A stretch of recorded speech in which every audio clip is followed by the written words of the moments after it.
Welcome back. So we had a busy lesson last week, and I was really thrilled to see actually one of our master's students here at USF actually took what we learnt with structured deep learning and turned it into a blog post, which, as I suspected, has been incredibly popular because it's just something people didn't know about. And so it actually ended up getting picked up by the Towards Data Science publication, which I quite like, actually. If you're interested in keeping up with what's going on in data science, it's quite good medium publication. And so Kerem talked about structured deep learning and basically introduced the basic ideas that we learned about last week. And it got picked up quite widely. One of the things I was pleased to see, actually, Sebastian Ruder, who actually mentioned in last week's class as being one of my favorite researchers, tweeted it. And then somebody from Stitch Fix said, oh yeah, we've actually been doing that for ages, which is kind of cute. I kind of know that this is happening in industry a lot, and I've been telling people this is happening in industry a lot, but nobody's been talking about it.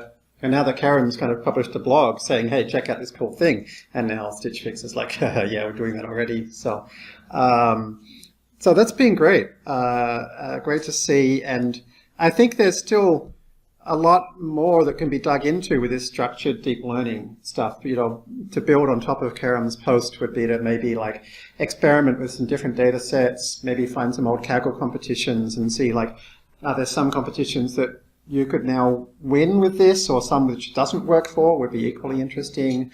And also like just experimenting a bit with different amounts of dropout, different layer sizes, because nobody much has written about this. I don't think there's been any blog posts about this before that I've seen anywhere. There's a lot of unexplored territory. So I think there's a lot we could build on top of here. And there's definitely a lot of interest. I saw one person on Twitter saying, this is what I've been looking for ages.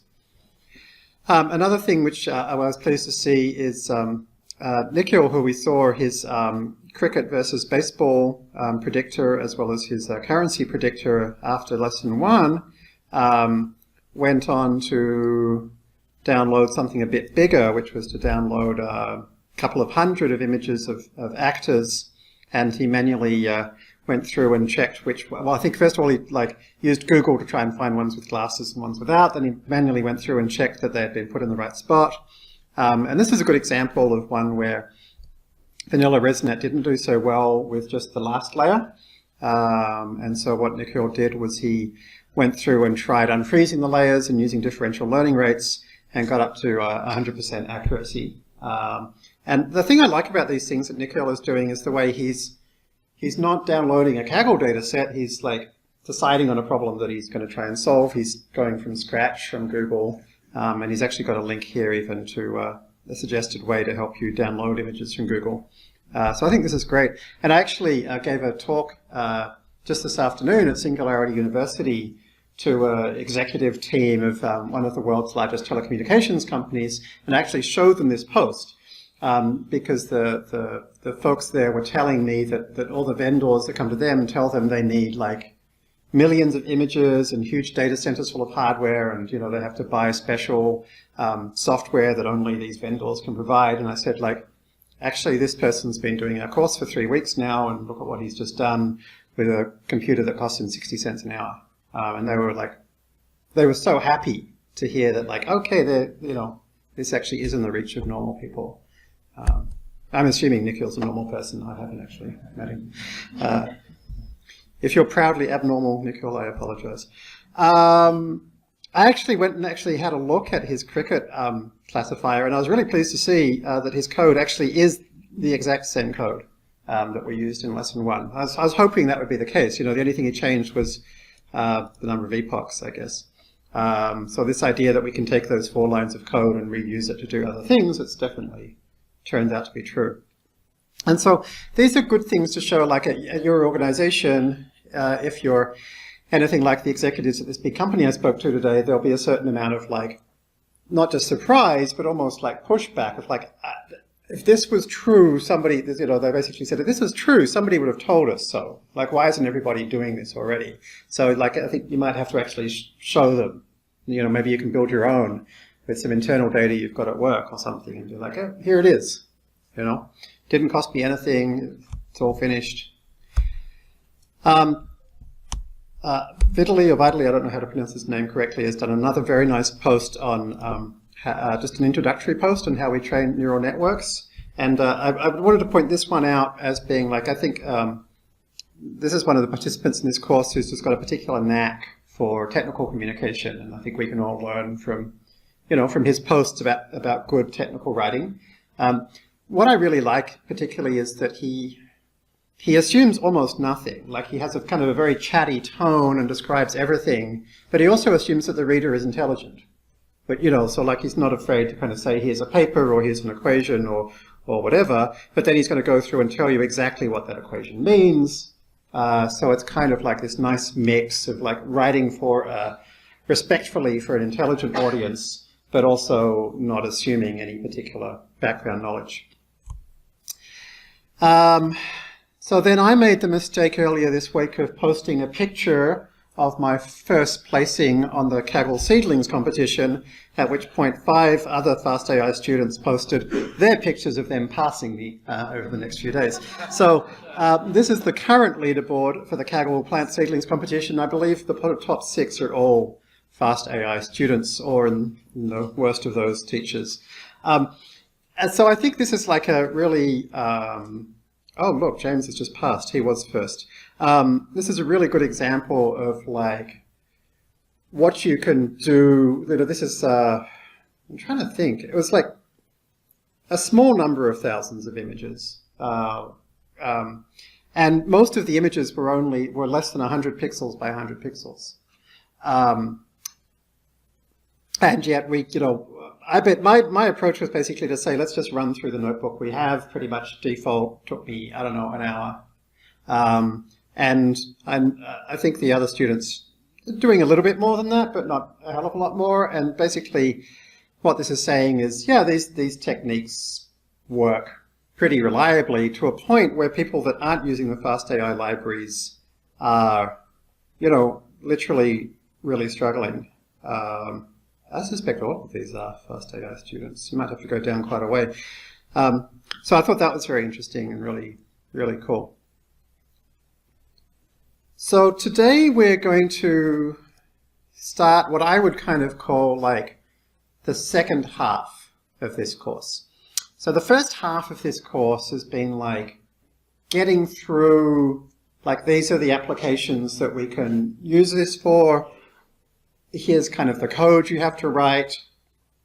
Here's a fairly high-level-ish description of what it's doing, and we're kind of done for that bit.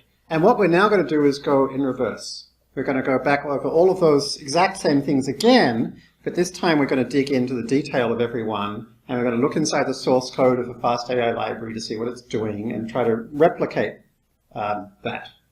So, in a sense, like, there's not going to be a lot more best practices to show you. Like, I've kind of shown you the best practices I know, but I feel like for us to now build on top of those, to debug those models, to come back to part 2, where we're going to kind of try out some new things, you know, it really helps to understand what's going on behind the scenes.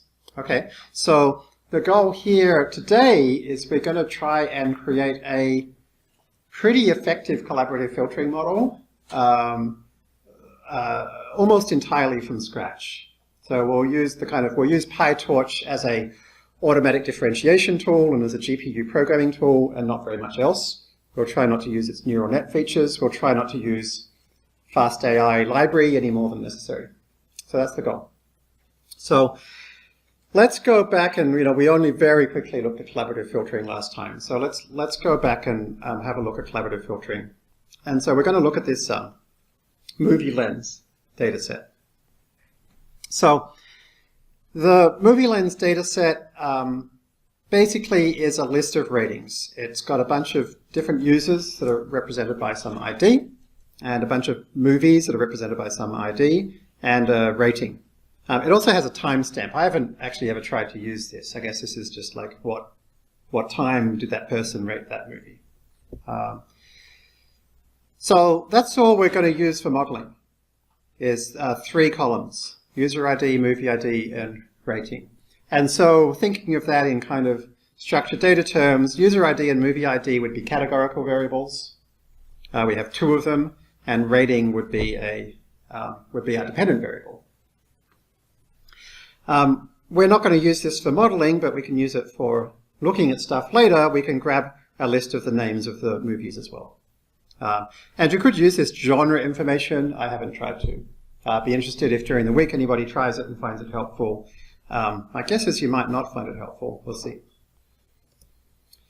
So in order to kind of look at this better, I just grabbed the users that have watched the most movies and the movies that have been the most watched, and made a cross tab of it, right? So this is exactly the same data, but it's a subset.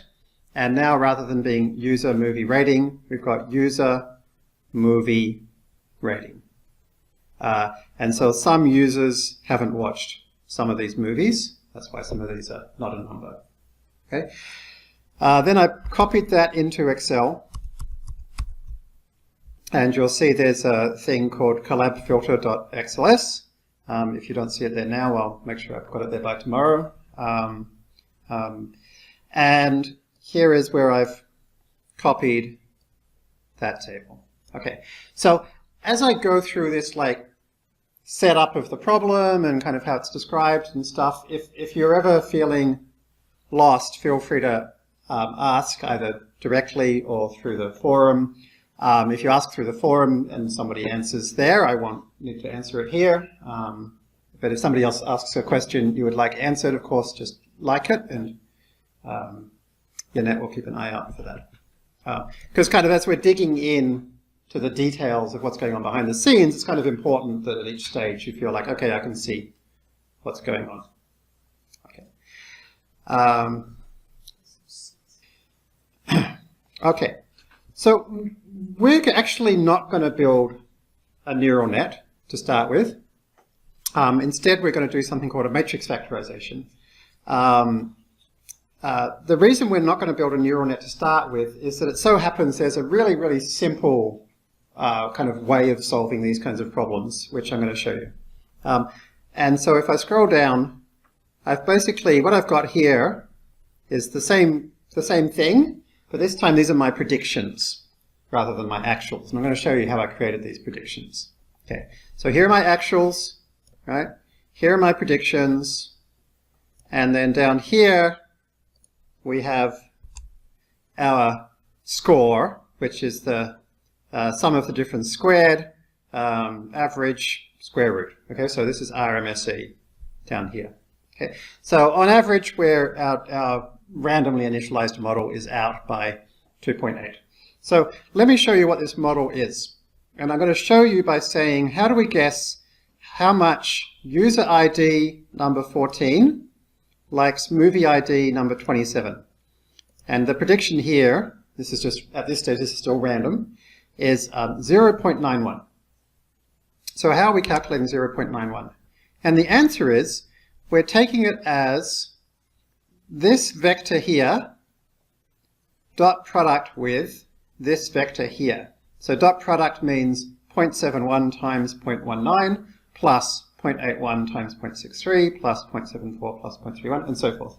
And in linear algebra speak, because one of them is a column and one of them is a row, this is the same as a matrix product. So you can see here I've used the Excel function matrix multiply. And that's my prediction. Having said that, if the original rating doesn't exist at all, then I'm just going to set this to 0, right? Because there's no error in predicting something that hasn't happened. Okay. So what I'm going to do is I'm basically going to say, all right, every one of my my predictions is not going to be a neural net. It's going to be a single matrix multiplication. Right. Now the matrix multiplication that it's doing is basically, in practice, is between this matrix and this matrix, right? So each one of these is a single part of that, right? So I randomly initialize these. These are just random numbers that I've just pasted in here. So I've basically started off with two random matrices, and I've said, let's assume for the time being that every rating can be represented as the matrix product of those two. So then in Excel, you can actually do gradient descent. You have to go to your options, to the add-in section, and check the box to say turn it on. And once you do, you'll see there's something there called solver. And if I go solver, it says, okay, what's your objective function? And you just choose the cell. So in this case, we chose the cell that contains our root mean squared error. And then it says, okay, what do you want to change? And you can see here we've selected this matrix and this matrix. And so it's going to do a gradient descent for us by changing these matrices to try and, in this case, minimize, because it says minimize this Excel cell, right? GRG nonlinear is a gradient descent method. So I'll say solve, and you'll see it starts at 2.8, and then down here you'll see that number's going down. Right?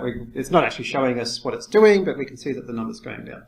So this has kind of got a neural netty feel to it, in that we're doing like a matrix product and we're doing a gradient descent, but we don't have a non-linear layer and we don't have a second linear layer on top of that. So we don't get to call this deep learning. So things where people do like deep learning-ish things, where they have kind of matrix products and gradient descents, but it's not deep, people tend to just call that shallow learning.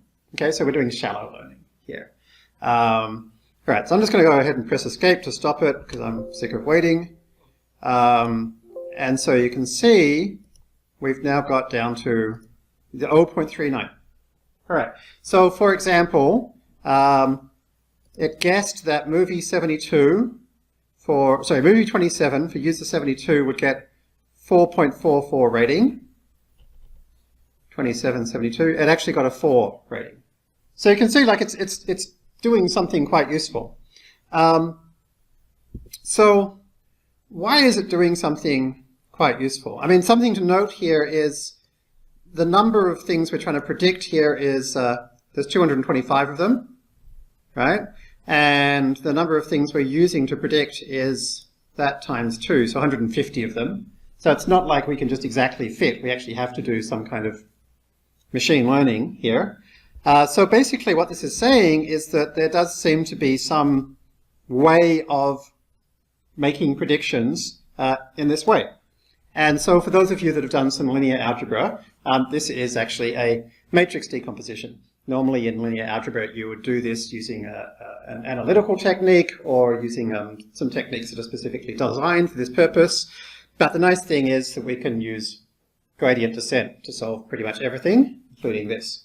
I don't like to so much think of it from a linear algebra point of view, though. I like to think of it from an intuitive point of view, which is this. Let's say movie ID 27 is Lord of the Rings Part 1. And let's say and so let's say we're trying to make that prediction for user 72. Are they going to like Lord of the Rings Part 1? And so conceptually, that particular movie, maybe there's 5 numbers here. And we could say like, well, what if the first one was like, how much is it sci-fi and fantasy? And the second one is like, how recent a movie and how much special effects is there, you know? And the one at the top might be like, how dialogue driven is it? Right? Like, let's say those kind of these 5 numbers represented particular things about the movie. And so if that was the case, then we could have the same 5 numbers for the user saying like, okay, how much does the user like sci-fi and fantasy?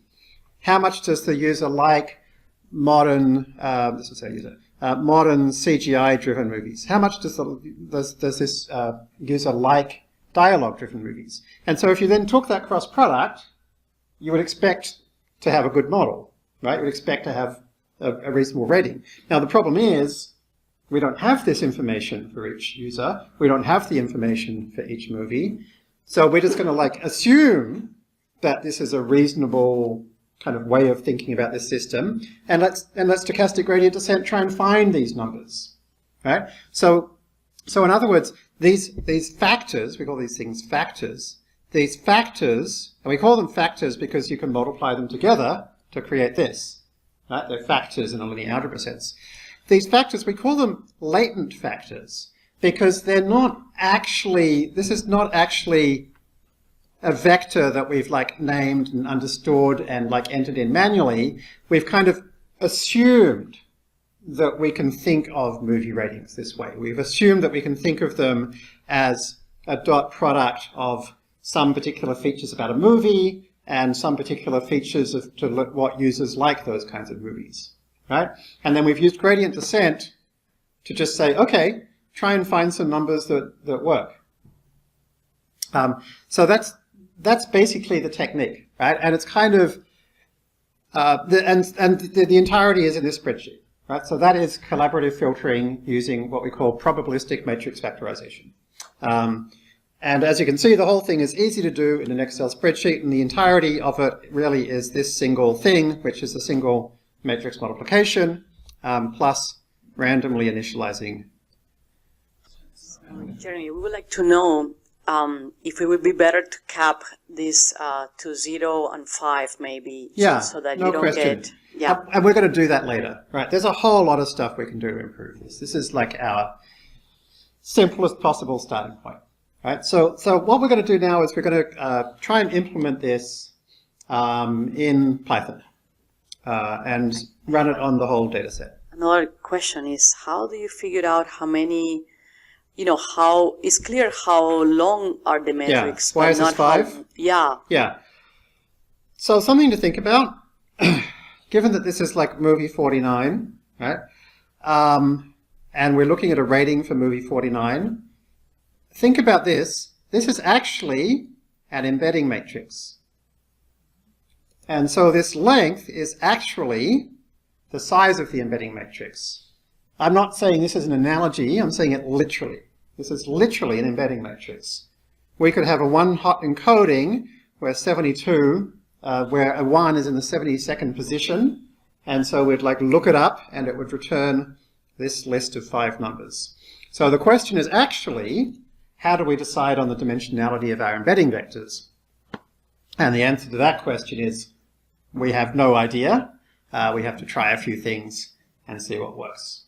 The underlying concept is you need to pick an embedding dimensionality which is enough to reflect the kind of true complexity of this causal system, but not so big that you have too many parameters that it could take forever to run, or even with regularization it might overfit. So what does it mean when the factor is negative then? The factor being negative in the movie case would mean like this is not dialogue driven. In fact, it's like the opposite. Dialogue here is terrible. A negative for the user would be like, I actually dislike modern CGI movies. So it's not from 0 to whatever, it's the range of score would be negative. Is there a range of score even? Like no maximum? No, there's no constraints at all here. Okay. These are just standard embedding matrices. Thanks. I have a couple of questions. So first question is, why can we trust these embeddings? Because like if you take a number 6, it can be expressed as 1 into 6, or like 6 into 1, or 2 into 3, and 3 into 2. Oh, so are you saying like we could like reorder these 5 numbers in some other different order? Or like the value itself might be different, as long as the product is something same. Well, but you see, we're using gradient descent to find the best numbers. So like once we've found a good minimum, the idea is like, yeah, there are other numbers, but they don't give you as good an objective value. Okay. And of course, we should be checking that on a validation set, really, which we'll be doing in the Python version. Okay. And the second question is, when we have a new movie or a new user, do we have to retrain the model? That is a really good question, and there isn't a straightforward answer to that. time permitting, we'll come back to it. But basically, you would need to have like a kind of a new user model or a new movie model that you would use initially. And then over time, yes, you would then have to retrain the model. So like, I don't know if they still do it, but Netflix used to have this thing that when you were first onboarded onto Netflix, it would say like, what movies do you like? And you'd have to go through and like say a bunch of movies you like, and it would then like train its model. Could you just find the nearest movie to the movie that you're trying to the new movie that you're trying to add, and then yeah, you could use nearest neighbors for sure. But the thing is, initially, at least in this case, we have no columns to describe a movie. So if you had something about like the movie's genre or release date, who was in it or something, you could have some kind of non-collaborative filtering model. And that was kind of what I meant by like a new movie model. You'd have to have some kind of predictors. Okay, so a lot of this is going to look familiar. And the way I'm going to do this is, again, is kind of this top-down approach. We're going to start using a few features of PyTorch and FastAI, and gradually we're going to redo it a few times in a few different ways, kind of doing a little bit deeper each time. Regardless, we do need a validation set. So we can use our standard cross-validation indexes approach to grab a random set of IDs. This is something called weight decay, which we'll talk about later in the course. For those of you that have done some machine learning, it's L2 regularization, basically. And this is where we choose how big a embedding matrix do we want. Okay. So again, here's where we get our model data. Object from CSV, passing in that ratings file, which remember looks like that. Okay, so you'll see like stuff tends to look pretty familiar after a while. And then you just have to pass in what are your rows effectively, what are your columns effectively, and what are your values effectively, right? So any collaborative filtering recommendation system approach, there's basically a concept of like, a user and an item. Now they might not be users and items, like if you're doing that Ecuadorian groceries competition, there are stores and items, and you're trying to predict how many things are you going to sell at this store of this type, right? But generally speaking, just this idea of like you've got a couple of kind of high cardinality categorical variables and something that you're measuring, and you're kind of conceptualizing it as saying, okay, we could predict the rating, we can predict the value by doing this dot product. Interestingly, and this is kind of relevant to that last question or suggestion, an identical way to think about this or to express this is to say, when we're deciding whether user 72 will like movie 27, it's basically saying which other users liked movies that 72 liked, and which other movies were liked by people like user 72. It turns out that these are basically two ways of saying the exact same thing. So basically what collaborative filtering is doing, kind of conceptually, is to say, okay, this movie and this user, which other movies are similar to it in terms of like similar people enjoyed them, and which people are similar to this person based on people that like the same kind of movies. So that's kind of the underlying structure. At any time there's an underlying structure like this, that kind of collaborative filtering approach is likely to be useful.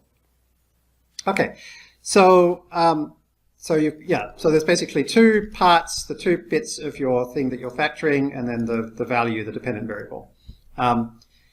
So as per usual, we can take our model data and ask for a learner from it, and we need to tell it what size embedding matrix to use, what validation set indexes to use, what batch size to use, and what optimizer to use. And we're going to be talking more about optimizers shortly. We won't do Atom today, but we'll do Atom next week or the week after. And then we can go ahead and say fit. All right, and it all looks pretty similar. It's to usual. Interestingly, I only had to do 3 epochs. Like this kind of model seemed to train super quickly. You can use the learning rate finder as per usual. All the stuff you're familiar with will work fine. And that was it. So this took, about 2 seconds. The train, there's no pre-trained anythings here. This is from random, from scratch, right? So this is our validation set, and we can compare it. This is a mean squared error, not a root mean squared error, so we can take the square root. So that last time I ran it, it was 0.776, and that's 0.88. And there's some benchmarks available for this data set. And when I scrolled through and found the best benchmark I could find here from this recommendation system specific library, they had 0.91. So we've got a better loss in 2 seconds already. So that's good. So that's basically how you can do collaborative filtering with the FastAI library without thinking too much. Right. So now we're going to dig in and try and rebuild that. We'll try and get to the point that we're getting something around 0.77, 0.78 from scratch. But if you want to do this yourself at home, without worrying about the detail, that's, those 3 lines of code is all you need. Okay, so we can get the predictions in the usual way, and, we could, for example, plot. SNS is Seaborn. Seaborn's a really great plotting library. It sits on top of Matplotlib. It actually leverages Matplotlib. So anything you learn about Matplotlib will help you with Seaborn. It's got a few nice little plots, like this joint plot. Here is I'm doing predictions against actuals. So these are my actuals. These are my predictions, and you can kind of see the shape here is that as we predict higher numbers, they actually are higher numbers. And you can also see the histogram of the predictions and a histogram of the actuals. So I was just kind of plotting that just to show you another interesting visualization. Could you please explain the n factors, why it's set to 50? It's set to 50 because I tried a few things and it seemed to work. That's all. What does it mean by that? It's the dimensionality of the embedding matrix. Okay. Or to think of it in another way, it's like how, rather than being 5, it's 50. Jeremy, I have a question about, suppose that your recommendation system is more implicit, so you have zeros or ones instead of just actual numbers. Right. So basically we would then need to use a classifier instead of a regressor. You have to sample the negative or something like that. So if you just have ones, let's say, like just kind of implicit feedback. Oh, I'm not sure we'll get to that one in this class, but what I will say is, like in the case that you're just doing classification rather than regression, we haven't actually built that in the library yet. Maybe somebody this week wants to try adding it. It would only be a small number of lines of code. You basically have to change the activation function to be a sigmoid. And you would have to change the criterion or the loss function to be cross entropy rather than RMSE. And that will give you a classifier rather than a regressor. Those are the only things you'd have to change. So hopefully somebody this week will take up that challenge, and by the time we come back next week, we will have that working. Okay. So I said that we're basically doing a dot product. Right, or a dot product is kind of the vector version, I guess, of this matrix product. So we're basically doing each of these things times each of these things and then add it together. So that's a dot product. So let's just have a look at how we do that in PyTorch. So we can create a tensor in PyTorch just using this little capital T thing. You can just say that's the FastAI version. The full version is torch.from numpy or something. But I've got it set up so you can basically pass in even a list of lists. So this is going to create a torch tensor with 1, 2, 3, 4. And then here's a torch tensor with 2, 2, 10, 10.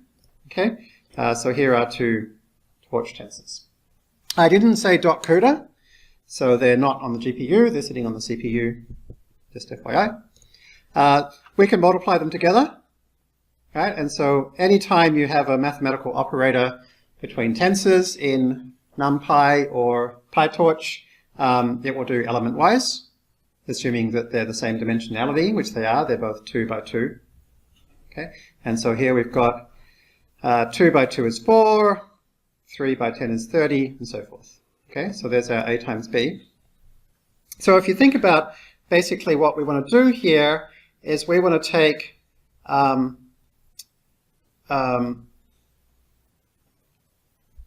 okay, so I've got 1 times 2 is 2, 2 times 2 is 4, 2 plus 4 is 6, and so that is actually the dot product between 1, 2 and 2, 4. And then here we've got 3 by 10 is 30, 4 by 10 is 40, 30 and 40 is 70. So in other words, A times B dot sum along the first dimension, so that's summing up the columns, in other words across a row. Okay, this thing here is doing the dot product of each of these rows with each of these rows. Does that make sense? And obviously we could do that with you know, some kind of matrix multiplication approach, but I'm trying to really do things with as little special case stuff as possible. Okay, so that's what we're going to use for our dot products from now on. So basically all we need to do now is remember we have the data we have is not in that cross-tab format. So in Excel we've got it in this cross-tab format, but we've got it here in this listed format. User, movie rating, user, movie rating, user, movie rating. So conceptually we want to be like looking up this user into our embedding matrix to find their 50 factors, looking up that movie to find their 50 factors, and then take the dot product of those two 50 long vectors. So let's do that. To do it, we're going to build a layer, our own custom neural net layer. That's not really a neural net, right? So the more generic vocabulary we call this is we're going to build a PyTorch module. Okay? So a PyTorch module is a very specific thing. It's something that you can use as a layer in a neural net. Once you've created your own PyTorch module, you can throw it into a neural net. And a module works by assuming we've already got one, say, called model. You can pass in some things in parentheses and it will calculate it, right? So assuming that we already have a module called dot product, we can instantiate it like so to create our dot product object, and we can basically now treat that like a function, right?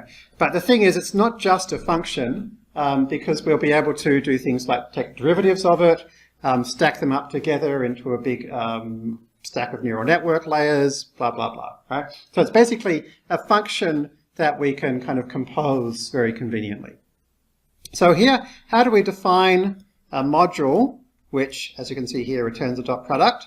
Well, we have to create a Python class, right? And so if you haven't done Python OO before, you're going to have to learn, because all PyTorch modules are written in Python OO. And it's one of the things I really like about PyTorch is that it doesn't reinvent totally new ways of doing things like TensorFlow does all the time. In PyTorch, they really tend to use Pythonic ways to do things. So in this case, how do you create some kind of new behavior? You create a Python class. So, Jeremy, suppose that you have a lot of data, not just a little bit of data you can have in memory. Will you be able to use FastAI to solve collaborative filtering? Yes, absolutely. It uses mini-batch stochastic gradient descent, which does it a batch at a time.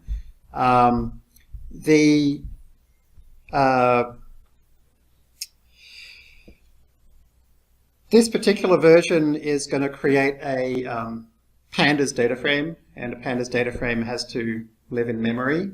Having said that, you can get easily 512 gig, instances on Amazon. So like if you had a CSV that was bigger than 512 gig, that would be impressive. If that did happen, I guess you would have to instead save that as a big holes array and create a slightly different version that reads from a bcols array to streaming in, or maybe from a Dask data frame, which also, it would be easy to do. I don't think I've seen real-world situations where you have 512 gigabyte collaborative filtering matrices, but yeah, we can do it.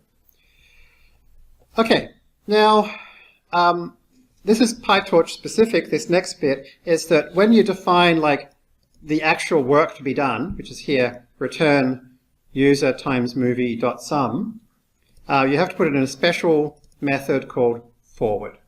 Okay, and this is this idea that like it's very likely you're creating a neural net, right? In a neural net, the thing where you calculate the next set of activations is called the forward pass, and so that's doing a forward calculation. The gradients is called the backward calculation. We don't have to do that because PyTorch calculates that automatically. So we just have to define forward, right? So we create a new class, we define forward, and here we write in our definition of dot product. Okay, so that's it. So now that we've created this class definition, we can instantiate our model, right? And we can call our model and get back the numbers we expected. Okay, so that's it. That's how we create a custom PyTorch layer. And if you compare that to like any other library around, pretty much this is way easier. Basically, I guess because we're leveraging what's already in Python. So let's go ahead and now create a more complex module. And we're going to basically do the same thing. We're going to have a forward again. We're going to have our users times movies.sum. But we're going to do one more thing beforehand, which is we're going to create two embedding matrices. And then we're going to look up our users and our movies in those embedding matrices. So let's go through and do that. So the first thing to realize is that the user IDs and the movie IDs may not be contiguous. You know, like maybe they start at 1,000,000 and go to 1,001,000, say, right? So if we just used those IDs directly to look up into an embedding matrix, we would have to create an embedding matrix of size 1,001,000, right? Which we don't want to do.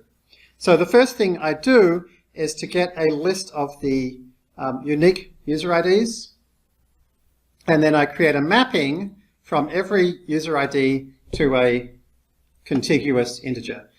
This thing I've done here, where I've created a dictionary which maps from every unique thing to a unique index, is well worth studying during the week because like it's super, super handy. It's something you very, very often have to do in all kinds of machine learning.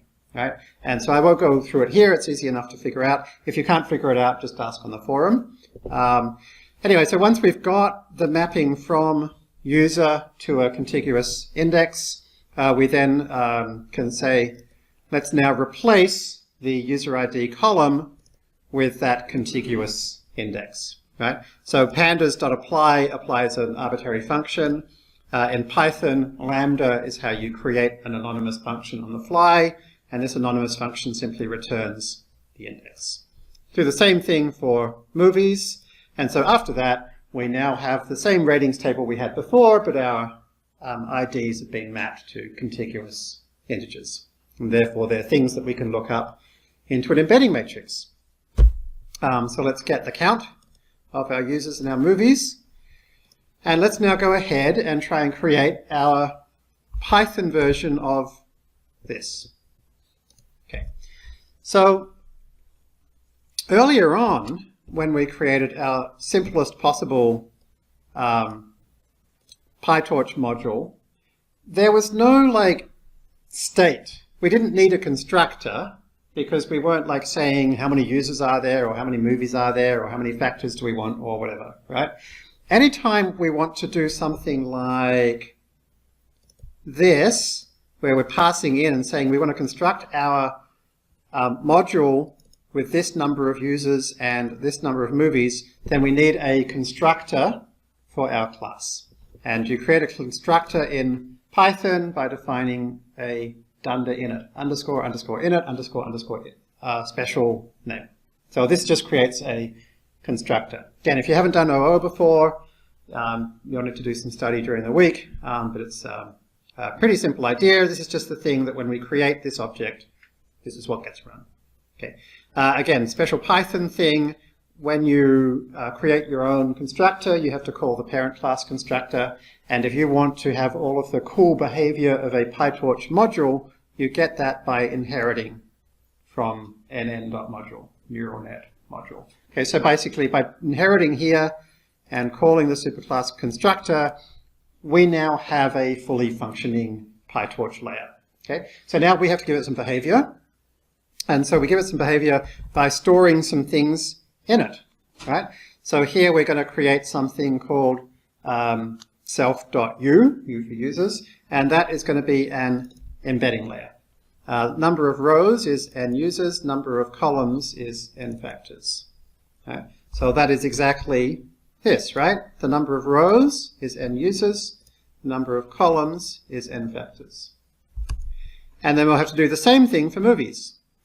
Right? So that's going to go ahead and create these two randomly initialized arrays. However, when you randomly initialize an array, it's important to randomly initialize it to a reasonable set of numbers, like a reasonable scale. Right? If we randomly initialize them from like 0 to 1,000,000, then we would start out, and these things would start out being like billions and billions of size rating. And that's going to be very hard to do gradient descent on. So I just kind of manually figured here, like, okay, about what size numbers are going to give me about the right ratings. And so we know we need ratings between about 0 and 5. So if we start out with stuff between about 0 and 0.05, then we're going to get ratings of about the right level. You can easily enough back calculate that. In neural nets, there are standard algorithms for basically doing that calculation, and the key algorithm is something called He initialization from Kai-Ming He, and the basic idea is that you take the you basically set the weights equal to a normal distribution.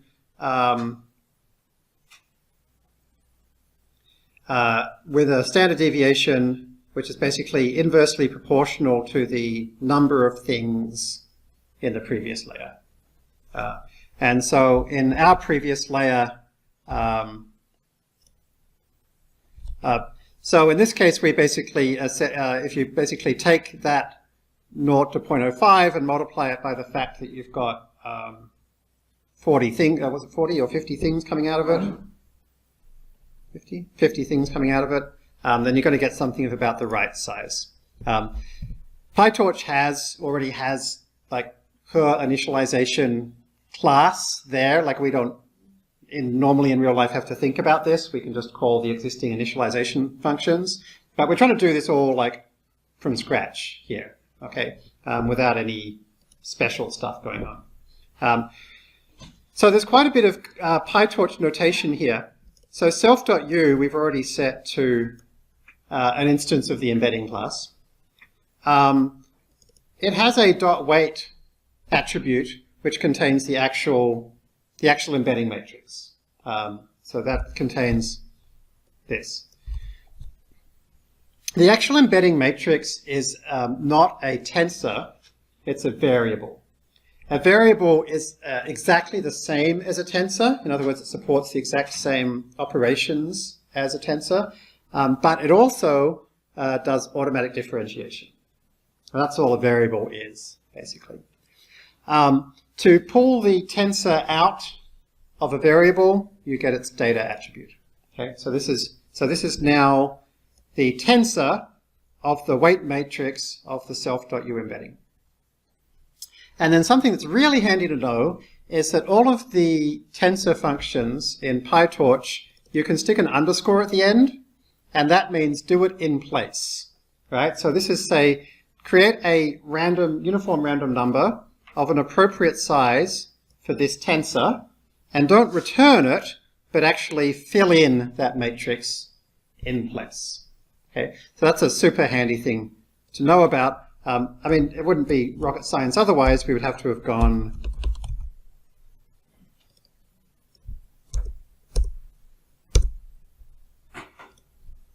okay, there's the non-in-place version. That's what saves us some typing, saves us some screen noise, that's all. Okay, so now we've got our randomly initialized embedding weight matrices. And so now the forward, I'm actually going to use the same columnar model data that we used for Rossmann. And so it's actually going to be passed both categorical variables and continuous variables. And in this case, there are no continuous variables. So I'm just going to grab the 0th column out of the categorical variables and call it users, and the first column and call it movies. Okay, so I'm just kind of too lazy to create my own. I'm not so much too lazy. We do have a special class for this, but I'm trying to avoid creating a special class. So we're just going to leverage this columnar model data class. Okay, so we can basically grab our user and movies mini batches, right? And remember, this is not a single user and a single movie. This is going to be a whole mini batch of them. We can now look up that mini batch of users in our embedding matrix U and the movies in our embedding matrix M. Right? So this is like exactly the same as just doing an array lookup to grab the user ID numbered value, but we're doing it a whole mini batch at a time. Right? And so it's because PyTorch can do a whole mini batch at a time with pretty much everything that we can get really easy speed up. We don't have to write any loops on the whole to do everything through our mini batch. And in fact, if you do ever loop through your mini batch manually, you don't get GPU acceleration. That's really important to know, right? So you never want to have a for loop going through your mini batch. You always want to do things in this kind of like whole mini batch at a time. But pretty much everything in PyTorch does things a whole mini batch at a time, so you shouldn't have to worry about it. And then here's our dot product, just like before. All right? So having defined that, I'm now going to go ahead and say, all right, my x values is everything except the rating and the timestamp in my ratings table. My y is my rating. And then I can just say, okay, let's grab a model data from a data frame using that x and that y. And here is our list of categorical variables. Okay. And then, so let's now instantiate that PyTorch object, right? So we've now created that from scratch. And then the next thing we need to do is to create an optimizer. So this is part of PyTorch. The only fast AI thing here is this line, right? Because like I don't think showing you how to build data sets and data loaders is interesting enough, really. We might do that in part 2 of the course. I mean, it's actually so straightforward, like a lot of you are already doing it on the forums. So I'm not going to show you that in this part. But if you're interested, feel free to talk on the forums about it. But I'm just going to basically take the thing that feeds us data as a given, particularly because these things are so flexible, right? You know, if you've got stuff in a data frame, you can just use this. You don't have to rewrite it. So that's the only fast AI thing we're using. So this is a PyTorch thing. And so optim is the thing in PyTorch that gives us an optimizer. We'll be learning about that very shortly. So it's actually the thing that's going to update our weights. PyTorch calls them the parameters of the model. So earlier on, we said model equals embedding dot blah, blah, blah, right? And because embedding dot derives from nn.module, we get all of the PyTorch module behavior. And one of the things we got for free is the ability to say dot parameters. So that's pretty handy, right? That's the thing that basically is going to automatically give us a list of all of the weights in our model that have to be updated. And so that's what gets passed to the optimizer. We also pass to the optimizer the learning rate, the weight decay, which we'll talk about later, and momentum, that we'll talk about later. Okay, one other thing that I'm not going to do right now, but we will do later, is to write a training loop. So the training loop is a thing that loops through each mini batch and updates the weight to subtract the gradient times the learning rate. There's a function in FastAI which is the training loop. And it's pretty simple. Here it is, right? For epoch in epochs, this is just the thing that shows a progress bar, so ignore this. For x, y in my training data loader, calculate the loss, print out the loss in our progress bar, call any callbacks you have, and at the end, call the metrics on the validation. Right? So it's just for each epoch, go through each mini batch and do one step of our optimizer. Step is basically going to take advantage of this optimizer, but we'll be writing that from scratch shortly. So notice we're not using a learner. Okay, we're just using a PyTorch module. So this fit thing, although it's part of FastAI, it's like lower down the layers of abstraction now. This is the thing that takes a regular PyTorch model. So if you ever want to like skip as much FastAI stuff as possible, like you've got some PyTorch model, you've got some code on the internet, you basically want to run it, but you don't want to write your own training loop, then this is what you want to do. You want to call FastAI's fit function. And so what you'll find is like the library is designed so that you can kind of dig in at any layer of abstraction you like, right? And so at this layer of abstraction, you're not going to get things like stochastic gradient descent with restarts. You're not going to get like differential learning rates, like all that stuff that's in the learner. Like you could do it, but you'd have to write it all by hand yourself, right? So that's the downside of kind of going down to this level of abstraction. The upside is that, as you saw, the code for this is very simple. It's just a simple training loop. It takes a standard PyTorch model. So this is a good thing for us to use here. We can just call it, and it looks exactly like what we're used to seeing, right? We get our validation and training loss for the 3 epochs. Okay. Now you'll notice that we wanted something around 0.76. So we're not there. So in other words, the default FastAI collaborative filtering algorithm is doing something smarter than this. So we're going to try and do that.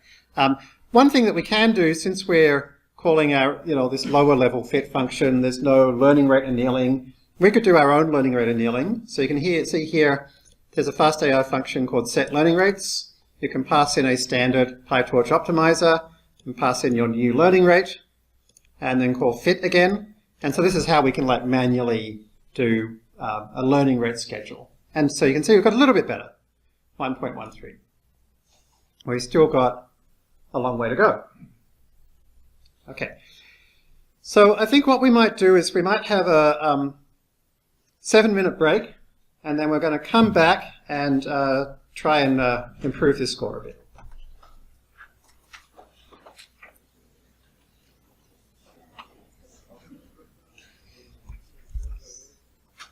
For those who are interested, somebody was asking me at the break for a kind of a quick walkthrough. So this is totally optional. But if you go into the FastAI library, there's a model.py file. And that's where fit is, which we're just looking at, which goes through each epoch in epochs, and then goes through each x and y in the mini batch, and then it calls this step function. So the step function is here, and you can see the key thing is it calculates the output from the model. The model's called M, right? And so if you remember our dot product, we didn't actually call model.forward, we just called model parentheses. And that's because the nn.module automatically, when you call it as if it's a function, it passes it along to forward. Okay? So that's what that's doing there. Right? And then the rest of this we'll learn about shortly, which is basically doing the loss function and then the the backward pass. Okay, so for those who are interested, that's kind of gives you a bit of a sense of how the code is structured if you want to look at it. And as I say, like the FastAI code is designed to both be world-class performance, but also pretty easy to read. So like, feel free, like take a look at it, and if you want to know what's going on, just ask on the forums. And if you think there's anything that could be clearer, let us know. Because the code is definitely, we're going to be digging into the code more and more. Okay, so let's try and improve this a little bit, and let's start off by improving it in Excel. So you might have noticed here that we've kind of got the idea that user 72, like sci-fi, modern movies with special effects, whatever, and movie number 27 is sci-fi and has special effects and not much dialogue.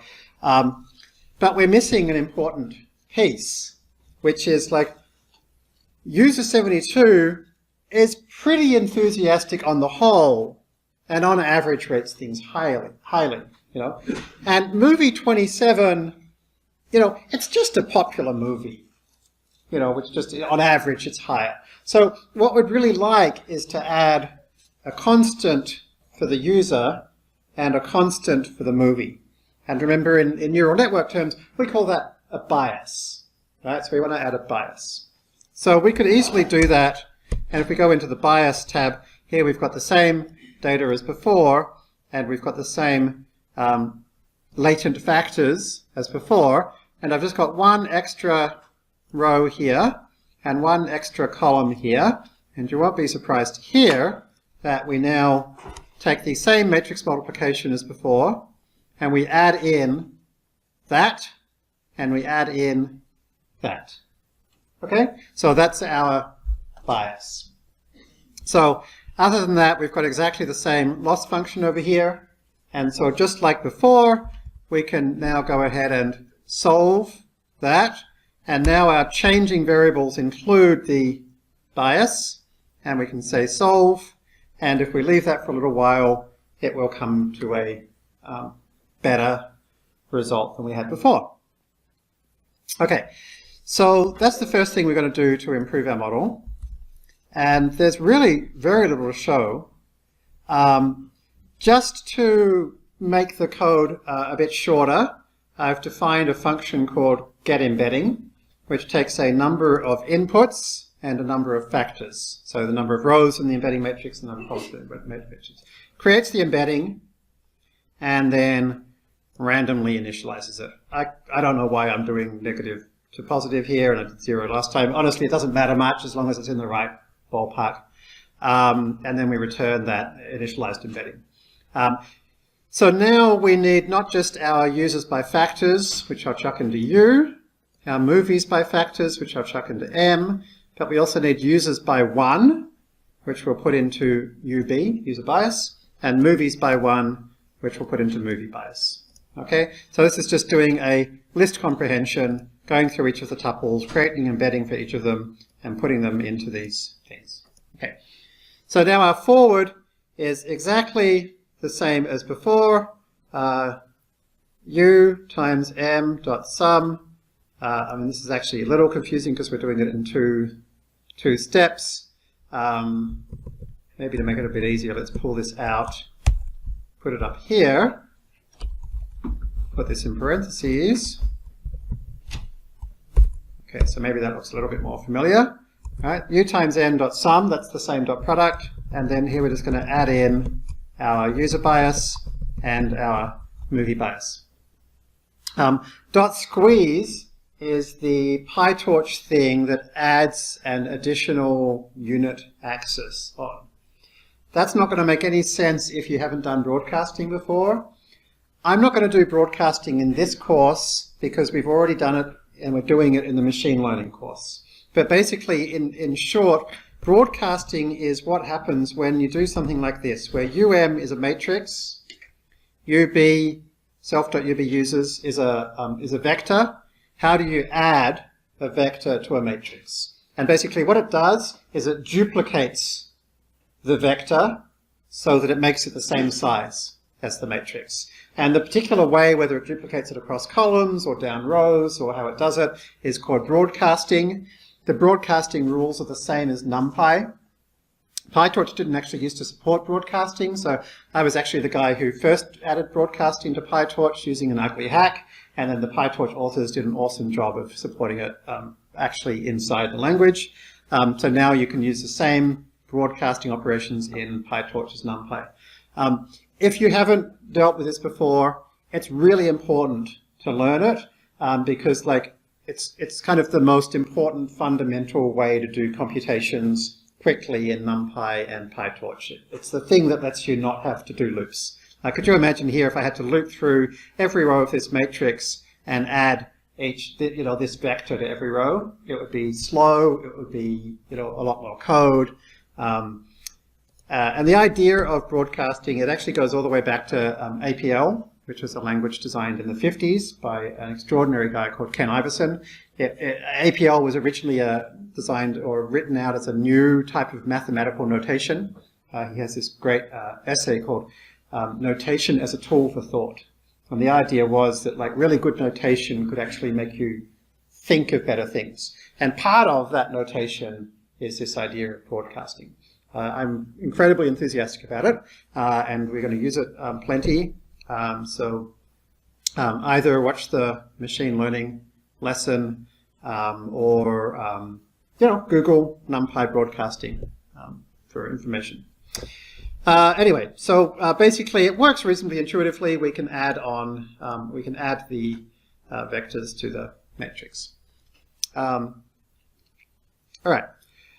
Having done that, we're now going to do one more trick, which is, I think it was Yannette asked earlier about could we squish the ratings to be between 1 and 5? And the answer is we could, right? And specifically what we could do is we could put it through a sigmoid function. Right? So to remind you, a sigmoid function looks like that, right? And that's 1. Right? We could put it through a sigmoid function, so we could take 4.96 and put it through a sigmoid function, and that, that's kind of high, so it kind of be over here somewhere, right? And then we could multiply that sigmoid, the result of that by 5, for example, right? And in this case, we want it to be between 1 and 5, right? So maybe we'd multiply it by 4 and add 1, for instance. So that's the basic idea. And so here is that trick. We take the result. So the result is basically the thing that comes straight out of the dot product plus the addition of the biases, and put it through a sigmoid function. Now in PyTorch, basically all of the functions you can do to tensors are available inside this thing called capital F. And this is totally standard in PyTorch.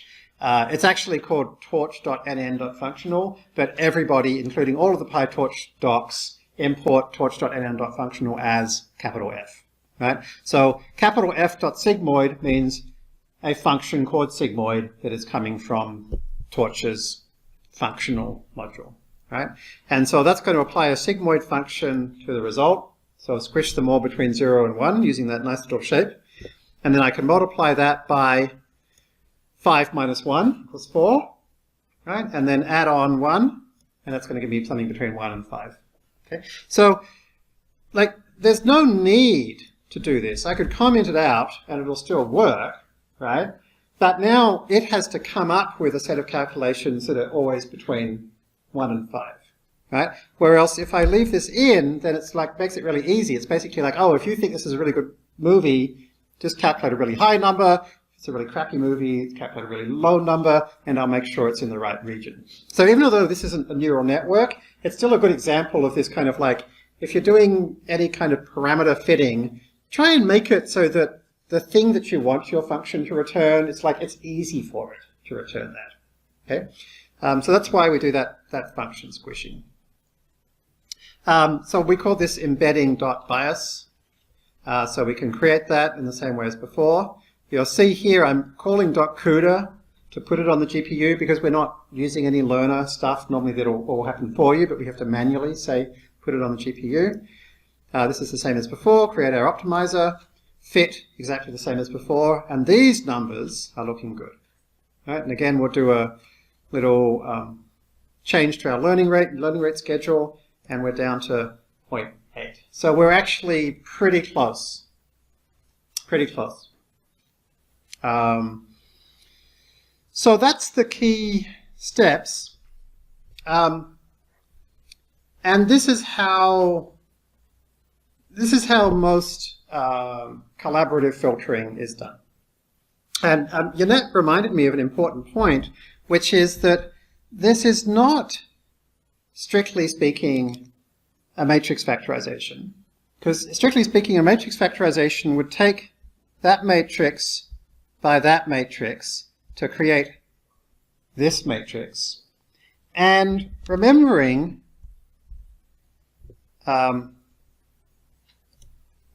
anywhere that this is empty, like here or here, we're putting in a 0, right? We're saying if the original was empty, put in a 0, right? Now, normally, you can't do that with normal matrix factorization. With normal matrix factorization, it creates the whole matrix. And so it was a real problem, actually, when people used to try and use traditional linear algebra for this, because when you have these sparse matrices, like in practice, this matrix doesn't have many gaps because we picked the users that watch the most movies and the movies that are the most watched.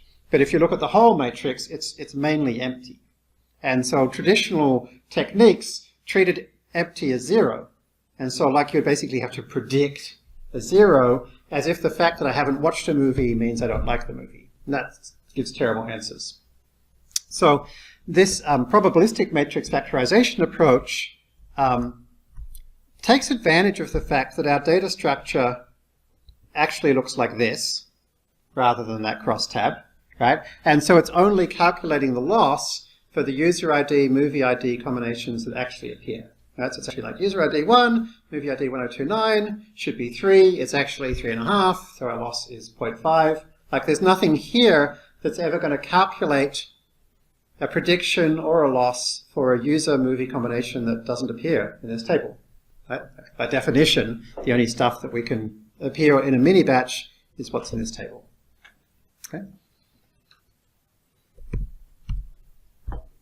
And like a lot of this happened, interestingly enough, actually in the Netflix prize. So before the Netflix prize came along, this probabilistic matrix factorization, it had actually already been invented, but nobody noticed. Right? And then in the first year of the Netflix prize, someone wrote this like really, really famous blog post where they basically said like, hey, check this out. Incredibly simple technique, works incredibly well, and suddenly all the Netflix leaderboard entries went like much, much better. And so, that's quite a few years ago now, and this is like now every collaborative filtering approach does this. Not every collaborative filtering approach adds this sigmoid thing, by the way.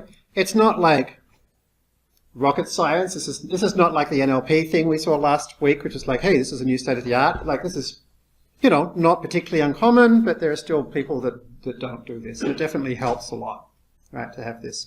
And so, actually, what we could do is maybe now's a good time to have a look at the definition of this, right? So the column data module contains all these definitions.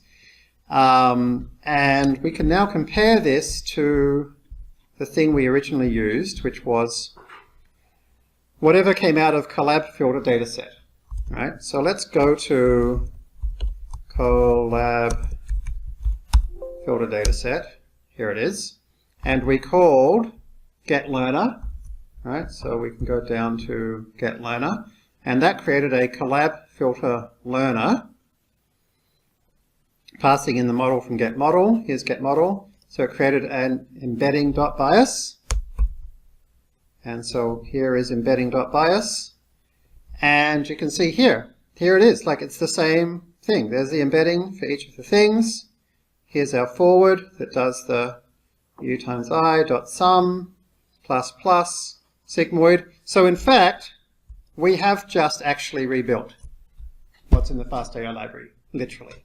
Okay. It's a little shorter and easier because we're taking advantage of the fact that there's a special collaborative filtering data set. So we can actually, we're getting passed in the users and the items, and we don't have to pull them out of cats and consts. But other than that, this is exactly the same. So hopefully you can see, like, the FastAI library is not some inscrutable code containing concepts you can never understand. We've actually just built up this entire thing from scratch ourselves.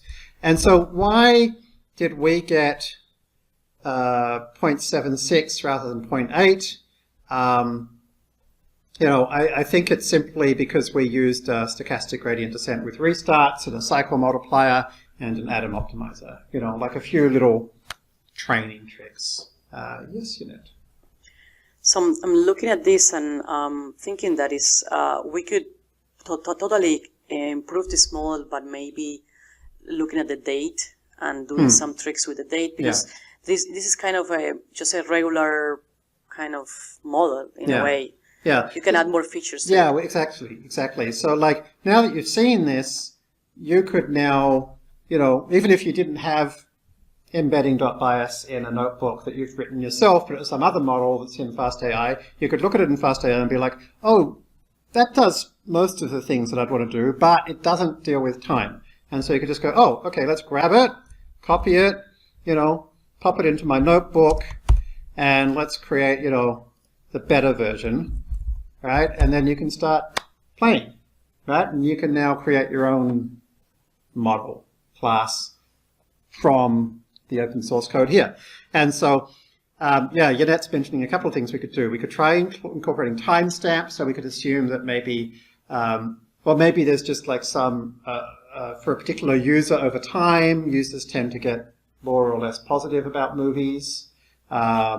Also remember there was the list of genres for each movie. Maybe we could incorporate that. So one problem is it's a little bit difficult to incorporate that stuff into this embedding.bias model because it's pretty custom, right? So what we're going to do next is we're going to try to create a neural net version of this, right? So the basic idea here is we're going to take exactly the same thing as we had before. Here's our list of users, right? And here is our embeddings, right? And here's our list of movies, and here is our embeddings, right? And so as you can see, I've just kind of transposed the movie ones so that they're all in the same orientation.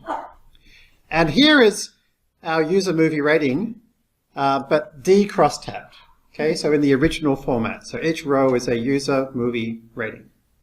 Okay. So the first thing I do is I need to replace user 14 with that user's contiguous index, right? And so I can do that in Excel using this match that basically says how far down this list you have to go. And it said user 14 was the first thing in that list. Okay, user 29 was the second thing in that list, and so forth. Okay, so this is the same as that thing that we did in our Python code where we basically created a dictionary to map this stuff. So now we can, for this particular user movie rating combination, we can look up the appropriate embedding, right? And so you can see here what it's doing is it's saying, all right, let's basically offset from the start of this list. And the number of rows we're going to go down is equal to the user index, and the number of columns we're going to go across is 1, 2, 3, 4, or 5. Okay, and so you can see what it does is it creates 0.19, 0.63, 0.31. Here it is, 0.19, 0.33. Okay, so this is literally what an embedding does. But remember, this is exactly the same as doing a one-hot encoding, right? Because if instead this was a vector containing 1, 0, 0, 0, 0, 0, right? And we multiplied that by this matrix, then the only row it's going to return would be the first one. Okay. So it's really useful to remember that embedding actually just is a matrix product. The only reason it exists, is because this is an optimization. This lets PyTorch know, like, okay, this is just a matrix multiply, but I guarantee you that, this thing is one-hot encoded, and therefore you don't have to actually do the matrix multiply, you can just do a direct lookup. Okay, so that's literally all an embedding is it is a computational performance thing for a particular kind of matrix multiply. All right, so that looks up that user's user, and then we can look up that user's movie. All right, so here is movie ID 417, which apparently is index number 14. Here it is here. So it should have been 0.75.47. Yes, it is, 0.75.47. Okay, so we've now got the user embedding and the movie embedding. And rather than doing a dot product of those two, right, which is what we do normally, instead, what if we concatenate the two together into a single vector of length 10, and then feed that into a neural net? Right? And so anytime we've got, a tensor of input activations, or in this case a tensor of, actually this is a tensor of output activations, this is coming out of an embedding layer, we can chuck it in a neural net, because neural nets, we now know, can calculate anything, okay, including, hopefully, collaborative filtering. So let's try that. So here is our embedding net. So this time I have not bothered to create a separate bias, because instead the linear layer in PyTorch already has a bias in it. Right? So when we go nn.linear, right, let's kind of draw this out. So we've got our U matrix, right, and this is the number of users, and this is the number of factors, right, and we've got our M matrix, right, so here's our number of movies, and here's our, again, number of factors, right, and so remember we look up a single user, we look up a single movie, and let's grab them and concatenate them together. Right, so here's like the user part, here's the movie part. Okay. And then let's put that through a matrix product. Right, so that number of rows here is going to have to be the number of users plus the number of movies, right, because that's how long that is. And then the number of columns can be anything we want. Because we're going to take that, so in this case we're going to pick 10 apparently, so let's pick 10. And then we're going to stick that through a ReLU, and then stick that through another matrix, which obviously needs to be of size 10 here, and then the number of columns is of size 1, because we want to predict a single rating. Okay, and so that's our kind of flow chart of what's going on, right? It is a standard, I would call it a one hidden layer neural net. It depends how you think of it. Like there's kind of an embedding layer, but because this is linear and this is linear, the two together is really one linear layer, right? It's just a computational convenience. So it's really got one hidden layer because it's just got one layer before this nonlinear activation, right? So in order to create a linear layer with some number of rows and some number of columns, you just go nn.linear.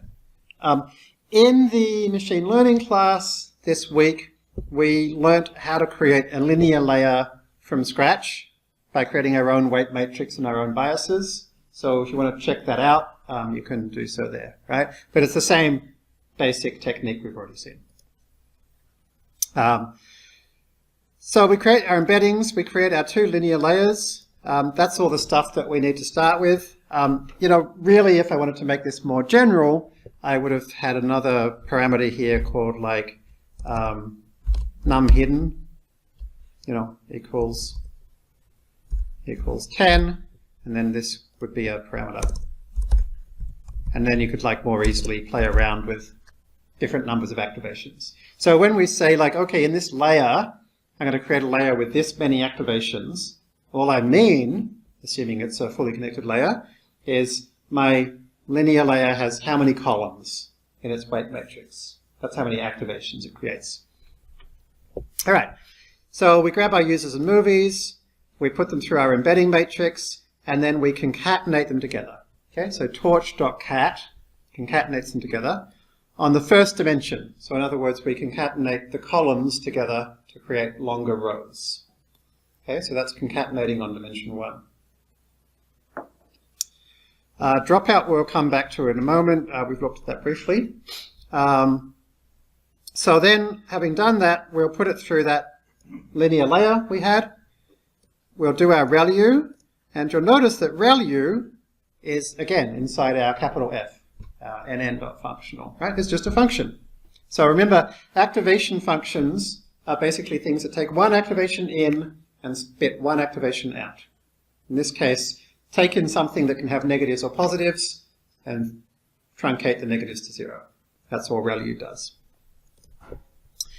And then here's our sigmoid. So that is now a genuine neural network. I don't know if we get to call it deep. It's only got one hidden layer, but it's definitely a neural network, right? And so we can now construct it. We can put it on the GPU. We can create an optimizer for it, and we can fit it. Right? Now you'll notice there's one other thing I've been passing to fit, which is what loss function are we trying to minimize?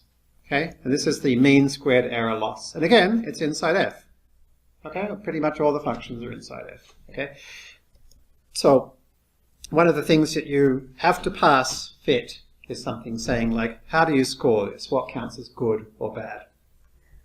So Jeremy, now that we have a real neural net, do we have to use the same number of embeddings for users and... That's a great question. You don't. No, you're absolutely right. You don't. And so, like, we've got a lot of benefits here, right? Because if we, think about,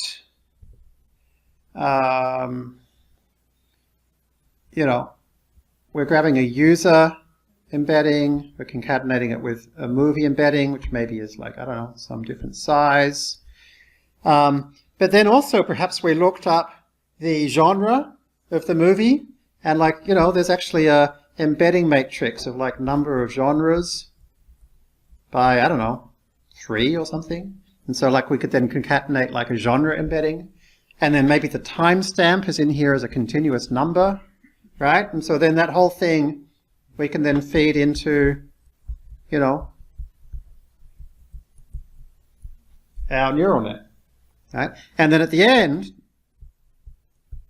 remember, our final nonlinearity was a sigmoid, right? So we can now recognize that this thing we did where we did sigmoid times max rating minus min rating plus blah, blah, blah, is actually just another nonlinear activation function, right? And remember, in our last layer, we use generally different kinds of activation functions. So, as we said, we don't need any activation function at all, right? We could just do that, right? But by not having any nonlinear activation function, we're just making it harder. So that's why we put the sigmoid in there as well. Okay? So we can then fit it in the usual way, and there we go. Interestingly, we actually got a better score than we did with this model. So it'll be interesting to try training this with stochastic gradient descent with restarts and see if it's actually better. Maybe you can play around with the number of hidden layers and the dropout and whatever else and see if you can come up with, get a better answer than 0.76-ish. Okay, so So this is like, if you were going deep into collaborative filtering at your workplace or whatever, this wouldn't be a bad way to go. I'd start out with like, oh, okay, here's like a collab filter data set. It's already in Fast AI. Get learner. There's not much I can send it. Basically, number of factors is about the only thing that I pass in. I can learn for a while, maybe try a few different approaches, and then you're like, okay, there's like, that's how I go if I use the defaults. Okay, how do I make it better? And then I'd be like digging into the code and saying like, okay, well, what did Jeremy actually do here? Is this actually what I want? And fiddle around with it. So one of the nice things about the neural net approach is that, as Jeanette mentioned, we can have different numbers of embeddings. We can choose how many hidden, and we can also choose dropout, right? So what we're actually doing is we haven't just got ReLU, but we're also going like, okay, let's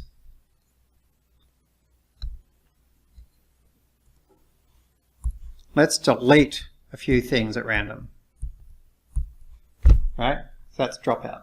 Right? So in this case, we were deleting, after the first linear layer, 75% of them.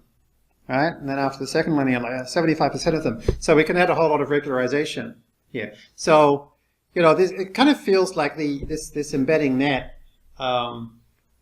You could change this again. We could like have it so that we could pass into the constructor. Well, if we wanted to make it look as much as possible like what we had before, we could pass in P's. P's equals 0.75. 0.75. I'm not sure this is the best API, but it's not terrible. Probably since we've only got exactly 2 layers, we could say P1 equals 0.75. 0.75. P2 equals 0.75. And so then this will be P1. This will be P2, where we go. And like if you wanted to go further, you could make it look more like our structured data learner. You could actually have a thing, this number of hidden, maybe you could make a list.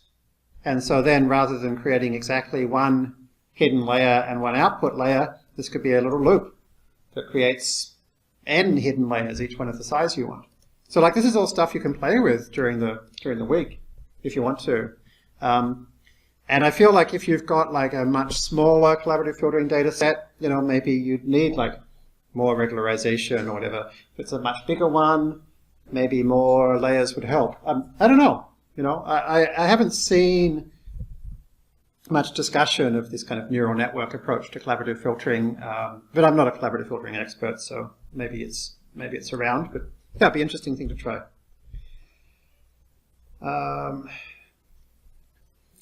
So the next thing I wanted to do was to talk about the training loop.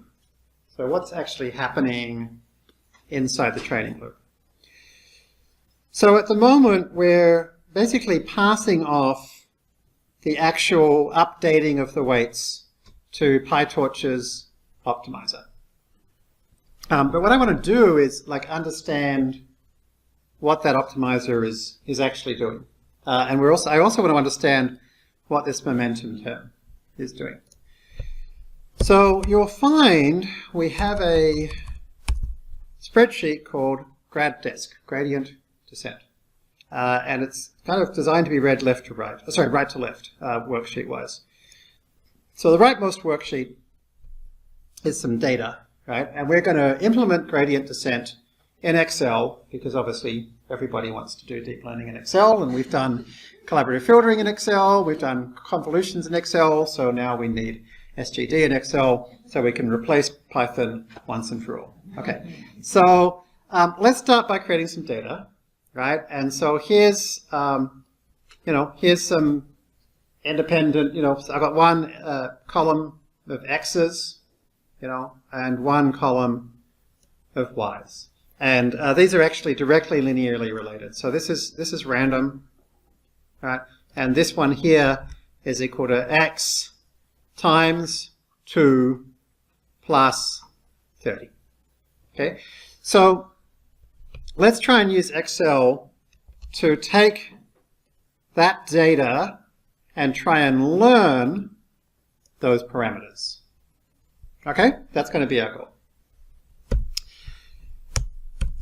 So let's start with the most basic version of SGD. And so the first thing I'm going to do is I'm going to run a macro so you can see what this looks like. So I'll hit run, and it does 5 epochs. I do another 5 epochs, do another 5 epochs. Okay, so the first one was pretty terrible. It's hard to see, so I'll just delete that first one to get better scaling. All right, so you can see actually it's pretty constantly improving the loss, right? This is the loss per epoch. All right, so how do we do that? So let's reset it. So here is my x's and my y's. And what I do is I start out by assuming some intercept and some slope, right? So this is my randomly initialized weights. So I have randomly initialized them both to 1. You could pick a different random number if you like, but I promise that I randomly picked the number 1 twice. There you go. It was a random number between 1 and 1. So here is my intercept and slope. I'm just going to copy them over here, right? So you can literally see this is just equals C1, here is equals C2. Okay? So I'm going to start with my very first row of data, x equals 14, y equals 58. And my goal is to come up, after I look at this piece of data, I want to come up with a slightly better intercept and a slightly better slope. Okay? So to do that, I need to first of all basically figure out which direction is down. In other words, if I make my intercept a little bit higher or a little bit lower, would it make my error a little bit better or a little bit worse? So let's start out by calculating the error. So to calculate the error, the first thing we need is a prediction. So the prediction is equal to the intercept plus x times slope. Right. So that is our zero hidden layer neural network. Okay. And so here is our error. It's equal to our prediction minus our actual squared. So we could like play around with this. I don't want my error to be 1849. I'd like it to be lower. So what if we set the intercept to 1.1? 1849 goes to 1840. Okay, so a higher intercept would be better. Right? What about the slope? If I increase that, it goes from 1849 to 1730. Okay, a higher slope would be better as well. Not surprising, because we know, actually, that they should be 30 and 2. So one way to figure that out, in code, in the spreadsheet, is to do literally what I just did. It's to add a little bit to the intercept and the slope and see what happens. And that's called finding the derivative through finite differencing. Right? And so let's go ahead and do that. So here is the value of my error if I add 0.01 to my intercept. Right? So it's C4 plus 0.01, and then I just put that into my linear function, and then I subtract my actual, all squared. Right? And so that causes my error to go down a bit. Right? So increasing my, which one is that? Increasing C4, increasing the intercept a little bit has caused my error to go down. So what's the derivative? Well, the derivative is equal to how much the dependent variable changed by divided by how much the independent variable changed by, right? And so there it is, right? Our dependent variable changed by that minus that, right? And our independent variable we changed by 0.01. So there is the estimated value of the error dB. Right? So remember, when people are talking about derivatives, right, this is all they're doing. Right? Is they're saying, what's this value? But as we make this number smaller and smaller and smaller and smaller, right, as it limits to 0. I'm not smart enough to think in terms of like derivatives and integrals and stuff like that. So whenever I think about this, I always think about, an actual like plus 0.01 divided by 0.01, because like I just find that easier. Just like I never think about probability density functions, I always think about actual probabilities. I like toss a coin, something happens 3 times, blah, blah, blah. So I always think like, remember, it's totally fair to do this because a computer is discrete. It's not continuous. Like a computer can't do anything infinitely small anyway, right? So it's actually got to be calculating things at some level of precision, right? And our brains kind of need that as well. So this is like my version of Geoffrey Hinton's like to visualize things in more than 2 dimensions. You just like say 12 dimensions really quickly while visualizing it in 2 dimensions. This is my equivalent, to think about derivatives, just think about division. And like, although all the mathematicians say, no, you can't do that, you actually can. Like if you think of dx dy as being literally, change in x over change in y, like the division actually, like the calculations still work, like all the time. So, okay, so let's do the same thing now with changing my slope by a little bit. And so here's the same thing, right? And so you can see both of these are negative. Okay, so that's saying if I increase my intercept, my loss goes down. If I increase my slope, my loss goes down, right? And so my derivative of my error with respect to my slope is actually pretty high. And that's not surprising because it's actually, the constant term is just being added, whereas the slope is being multiplied by 14. Okay, okay. Now, finite differencing is all very well and good, but there's a big problem with finite differencing in high-dimensional spaces. And the problem is this, right? And this is like, you don't need to learn how to calculate derivatives or integrals, but you need to learn how to think about them spatially, right? And so remember, we have some vector, very high-dimensional vector. It's got like 1 million items in it, right? And it's going through some weight matrix, right, of size like 1 million by size 100,000 or whatever. And it's spitting out something of size 100,000. And so you need to realize like there isn't like a gradient here, but it's like for every one of these things in this vector, right, there's a gradient in every direction, in every part of the output, right? So it actually has not a single gradient number, not even a gradient vector, but a gradient matrix, right? And so this is a lot to calculate, right? I would literally have to like add a little bit to this and see what happens to all of these. Add a little bit to this, see what happens to all of these, right? To fill in one column of this at a time. So that's going to be horrendously slow. Like so that's why, like, if you're ever thinking like, oh, we can just do this with finite differencing, just remember, like, okay, we're dealing with these very high dimensional vectors where, this kind of matrix calculus, like all the concepts are identical, but when you actually draw it out like this, you suddenly realize, like, okay, for each number I could change, there's a whole bunch of numbers that it impacts, and I have this whole matrix of things to compute, right?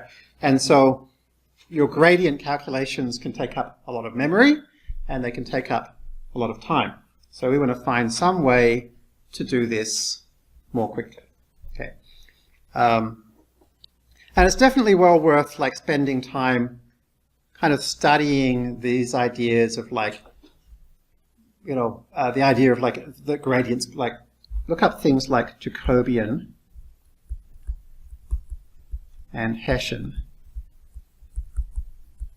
They're the things that you want to search for to start learning about this. Unfortunately, people normally write about them with, lots of Greek letters and blah blah blahs, right? But there are some nice intuitive explanations out there, and hopefully you can share them on the forum if you find them, because this is stuff you really need to understand in here.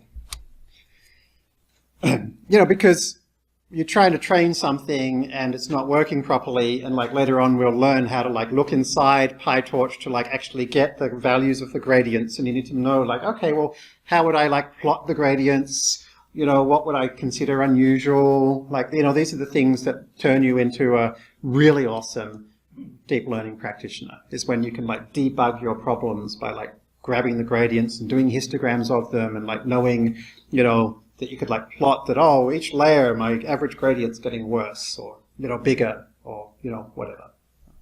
Okay, so the trick to doing this more quickly is to do it analytically rather than through finite differencing. And so analytically, it's basically there is a list, you probably all learned it at high school, there is literally a list of rules that for every mathematical function, there's this is the derivative of that function. Right? So you probably remember a few of them. For example, x squared is 2x. Right? And so we actually have here an x squared, so here is our 2 times. Right? Now, the one that I actually want you to know is not any of the individual rules, but I want you to know the chain rule, right? Which is, you've got some function of some function of something. Why is this important? I don't know, that's a linear layer, that's a ReLU, right? And then we can kind of keep going backwards, right? Etc. Right? A neural net is just a function of a function of a function of a function, where the innermost is, it's basically linear, ReLU, linear, ReLU, dot, dot, dot, dot, linear, sigmoid, or softmax. Right? And so it's a function of a function of a function. And so therefore, to calculate the derivative of the weights in your model, the loss of your model with respect to the weights of your model, you're going to need to use the chain rule, and specifically, whatever layer it is that you're up to, like I want to calculate the derivative here, I'm going to need to use all of these ones, because that's the function that's being applied. Right? And that's why they call this backpropagation, because the value of the derivative of that is equal to that derivative. Basically, you can do it like this. You can say, let's call u is this, right? Let's call that u, right? Then it's simply equal to the derivative of that times derivative of that. Right? You just multiply them together. And so that's what backpropagation is. Like, it's not that backpropagation is a new thing for you to learn. It's not a new algorithm. It is literally take the derivative of every one of your layers and multiply them all together. Okay? So, like, it doesn't deserve a new name. Right? Apply the chain rule to my layers. Does not deserve a new name, but it gets one, because us neural networks folk really need to seem as clever as possible. It's really important that everybody else thinks that we are way outside of their capabilities. Right? So the fact that you're here means that we failed, because you guys somehow think that you're capable. Right? So remember, it's really important when you talk to other people that you say backpropagation and rectified linear unit, rather than like multiply the layers gradients or replace negatives with zeros. Okay? So here we go. So I've just gone ahead and grabbed the derivative. Unfortunately, there is no automatic differentiation in Excel yet. So I did the alternative, which is to paste the formulae into Wolfram Alpha, and got back the derivative. So there's the first derivative, and there's the second derivative analytically. We only have one layer in this tinily small neural network, so we don't have to worry about the chain rule. And we should see that this analytical derivative is pretty close to our estimated derivative from the finite differencing, and indeed it is, right? And we should see that these ones are pretty similar as well, and indeed they are, right? And if you're, back when I implemented my own neural nets 20 years ago, I had to actually calculate the derivatives, and so I always would had something that would check the derivatives using finite differencing. And so for those poor people that do have to write these things by hand, you'll still see that they have like a finite differencing checker. So if you ever do have to implement a derivative by hand, please make sure that you have a finite differencing checker so that you can test it. All right, so there's our derivatives. So we know that if we increase b, then we're going to get a slightly better loss. So let's increase b by a bit. How much should we increase it by? Well, we'll increase it by some multiple of this, and the multiple we're going to choose is called a learning rate. And so here's our learning rate. So here's 1e neg 4. Okay, so our new value is equal to whatever it was before minus our derivative times our learning rate. Okay, so we've gone from 1 to 1.01. And then a, we've done the same thing, so it's gone from 1 to 1.12. So this is a special kind of mini batch. It's a mini batch of size 1. Okay, so we call this online gradient descent. Which just means mini batch of size 1. So then we can go on to the next one. X is 86, y is 202, right? This is my intercept and slope copied across from the last row. Okay, so here's my new y prediction, here's my new error, here are my derivatives, here are my new a and b. Right? So we keep doing that for every mini batch of 1 until eventually we run out at the end of an epoch. Okay? And so then at the end of an epoch, we would grab our intercept and slope and paste them back over here as our new values. There we are. And we can now continue again. Right? So we're now starting with, oopsie daisy, that put them in the wrong spot. They should be paste special transpose values. All right. Okay. So there's our new intercept. There's our new slope. Possibly I got those the wrong way around, but anyway, you get the idea. And then we continue. Okay, so I recorded the world's tiniest macro, which literally just copies the final slope and puts it into the new slope, copies the final intercept, puts it into the new intercept, and does that 5 times. And after each time, it grabs the root mean squared error and pastes it into the next spare area. And that is attached to this run button. And so it's going to go ahead and do that 5 times. Okay? So that's stochastic gradient descent in Excel. So to turn this into a CNN, right, you would just replace this error function, right, and therefore this prediction with the output of that convolutional example spreadsheet. Okay, and that then would be a CNN being trained with SGD. Okay. Now the problem is that you'll see when I run this,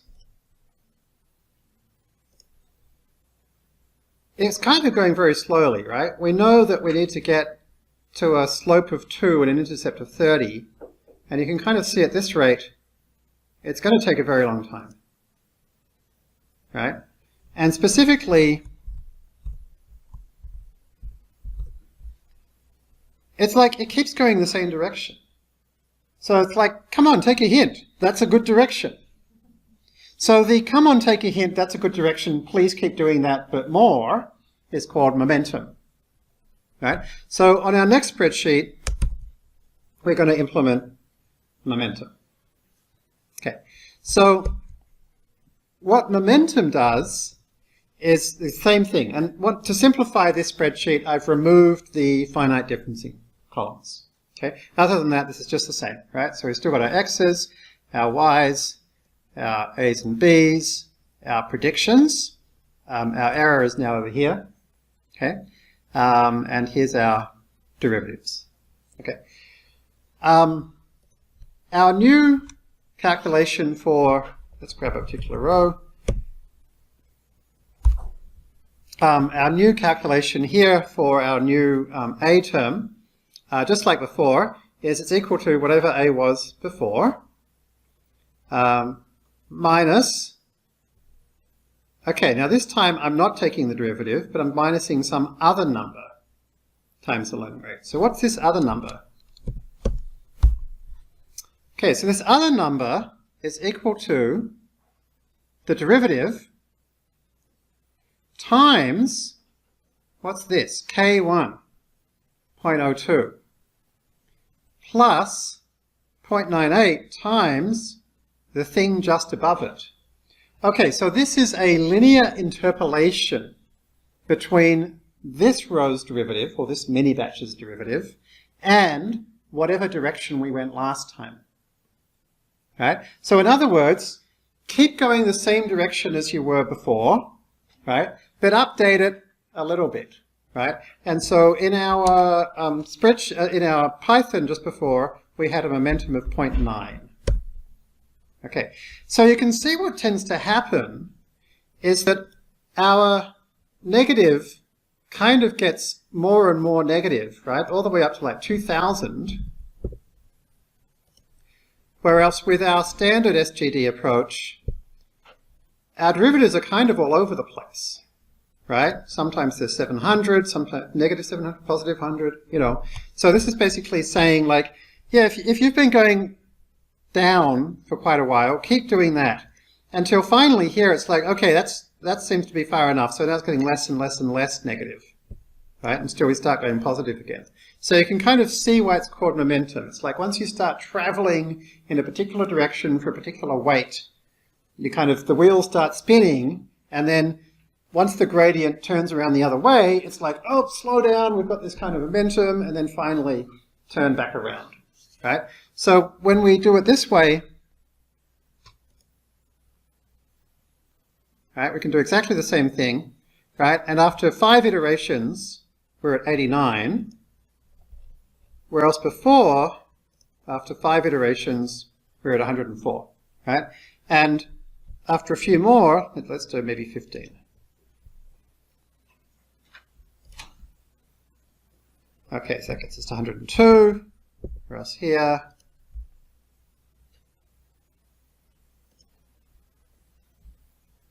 keeps going, right? So it's a bit better. It's not heaps better. You can still see like these numbers, they're not zipping along, right? But it's definitely an improvement. And it also gives us something else to tune, which is nice. Like, so if this is kind of a well-behaved error surface, right? In other words, like, although it might be bumpy along the way, there's kind of some overall direction. Like imagine you're going down a hill, right? And there's like bumps along it. Right? So the more momentum you get up, you're kind of skipping over the tops, right? So we could say like, okay, let's increase our beta up to 0.98, right? And see if that like allows us to train a little faster. And whoa, look at that. Suddenly went straight to 82, right? So one nice thing about things like momentum is it's like another parameter that you can tune to try and make your model train better.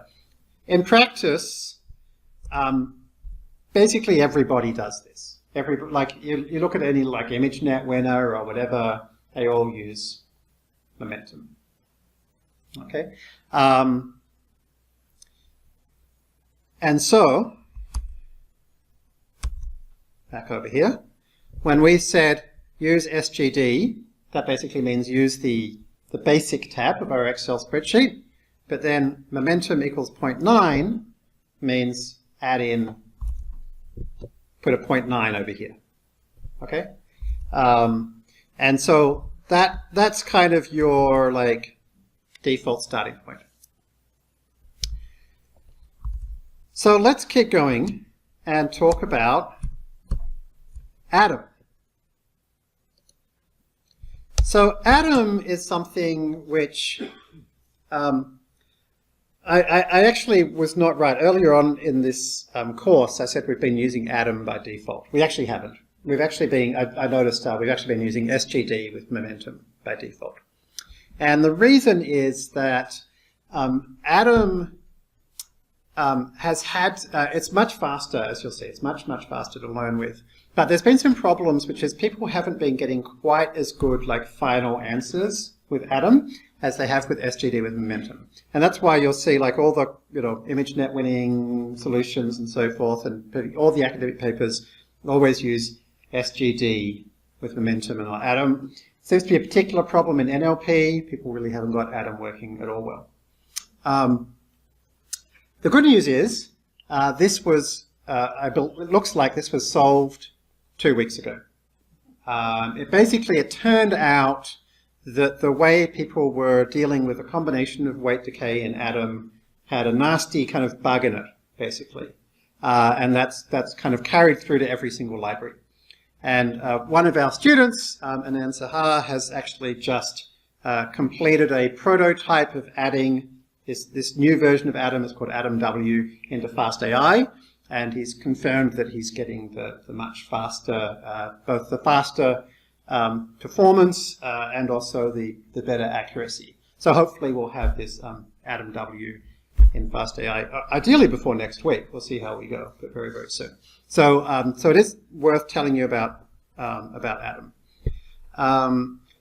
So let's talk about it. It's actually incredibly simple. But again, make sure you make it sound really complicated when you tell people so that you can look clever. So here's the same spreadsheet again, right? And here's our randomly selected A and B again. Somehow it's still 1. Here's our prediction. Here's our derivatives. Okay, so now how are we calculating our new A and our new B? You can immediately see it's looking pretty hopeful, because even by like row 10, we're seeing the numbers move a lot more. Right? So this is looking pretty encouraging. So how are we calculating this? It's equal to our previous value of B minus J8, okay, so we're going to have to find out what that is, times our learning rate divided by the square root of L8. Okay, so we're going to have to dig in and see what's going on. One thing to notice here is that my learning rate is way higher than it used to be. But then we're dividing it by this big number.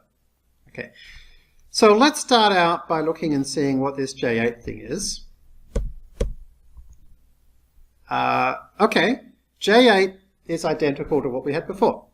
J8 is equal to the linear interpolation of the derivative and the previous direction. Okay, so that was easy. So one part of Atom is to use momentum in the way we just defined. Okay, the second piece was to divide by square root L8. What is that? Square root L8, okay, is another linear interpolation of something and something else. And specifically, it's a linear interpolation of F8 squared. Okay, it's a linear interpolation of the derivative squared, along with the derivative squared last time. Okay, so in other words, we've got two pieces of momentum going on here. One is calculating the momentum version of the gradient. The other is calculating the momentum version of the gradient squared. And we often refer to this idea as a exponentially weighted moving average. In other words, it's basically equal to the average of this one and the last one and the last one and the last one, but we're like multiplicatively decreasing the previous ones, right? Because we're multiplying it by 0.9 times 0.9 times 0.9 times 0.9. And so you actually see that, for instance, in the FastAI code.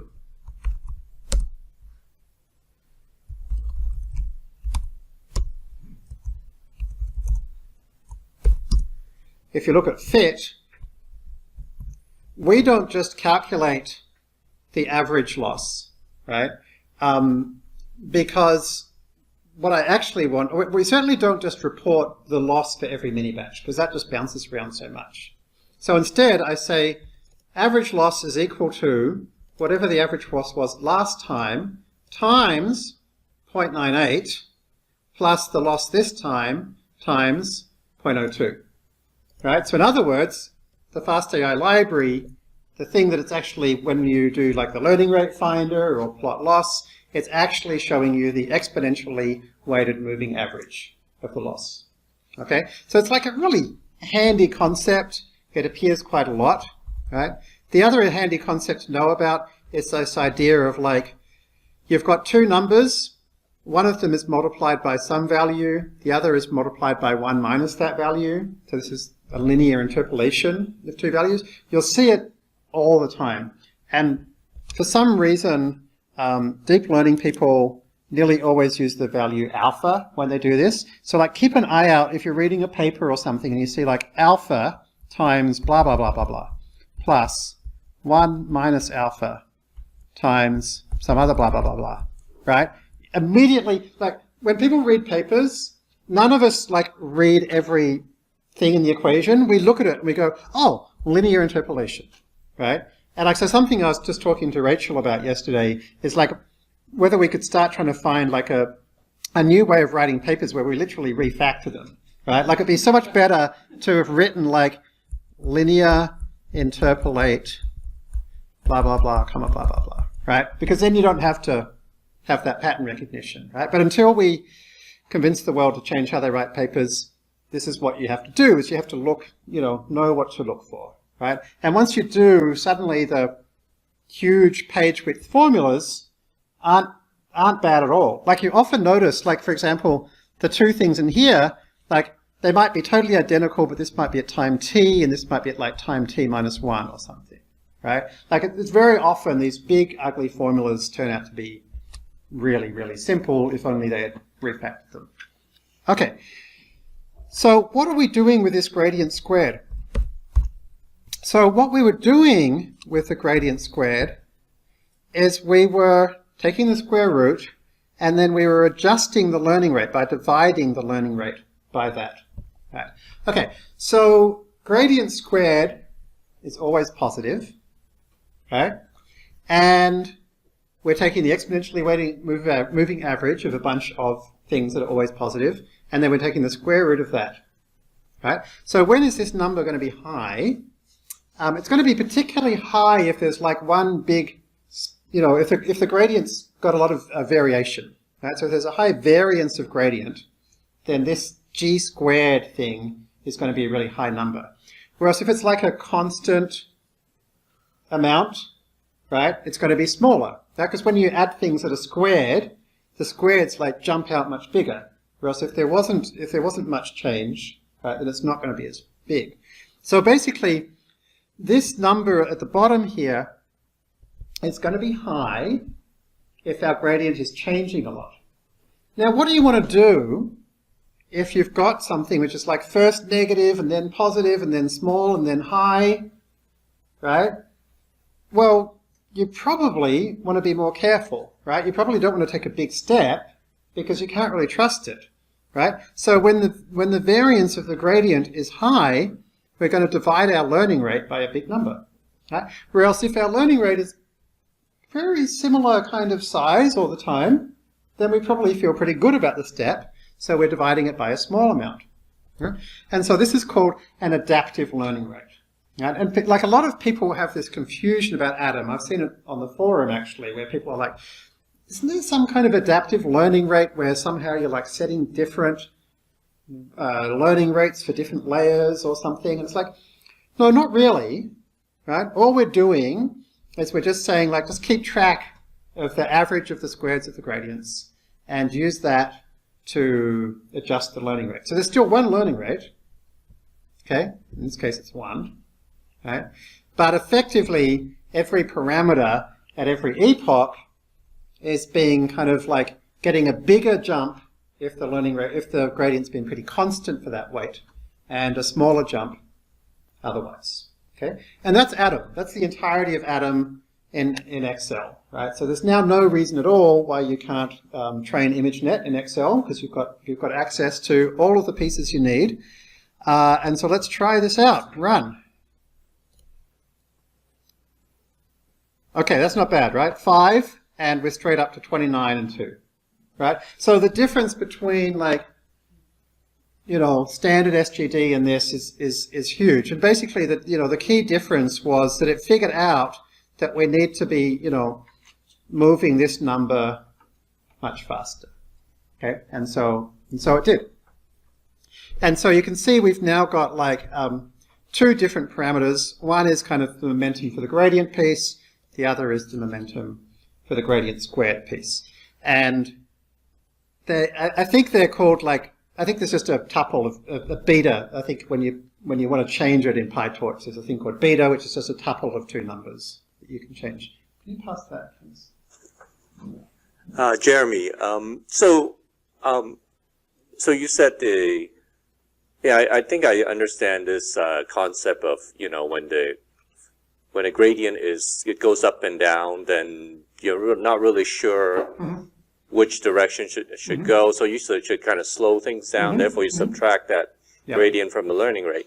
But how do you implement that? How far do you go? I guess maybe I missed something early on. Do you set a number somewhere? We divide the learning rate divided by the square root of the moving average gradient squared.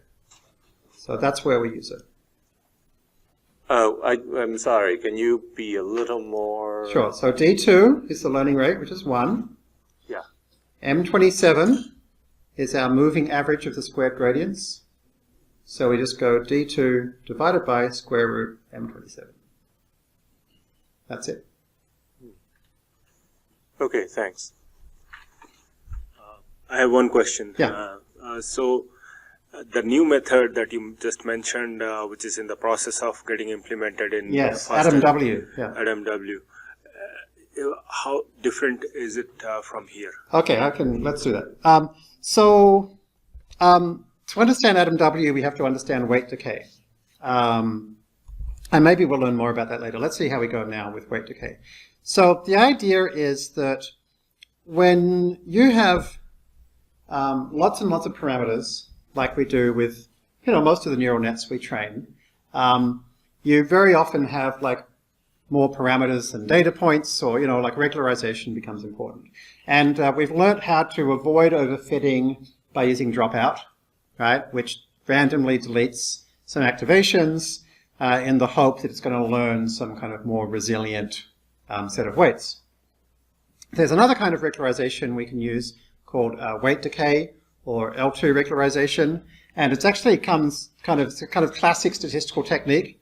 And the idea is that we take our loss function, right? So we take our like error squared loss function, and we add an additional piece to it. Let's add weight decay right now. The additional piece we add is to basically add the square of the weights. So we'd say plus b squared plus a squared.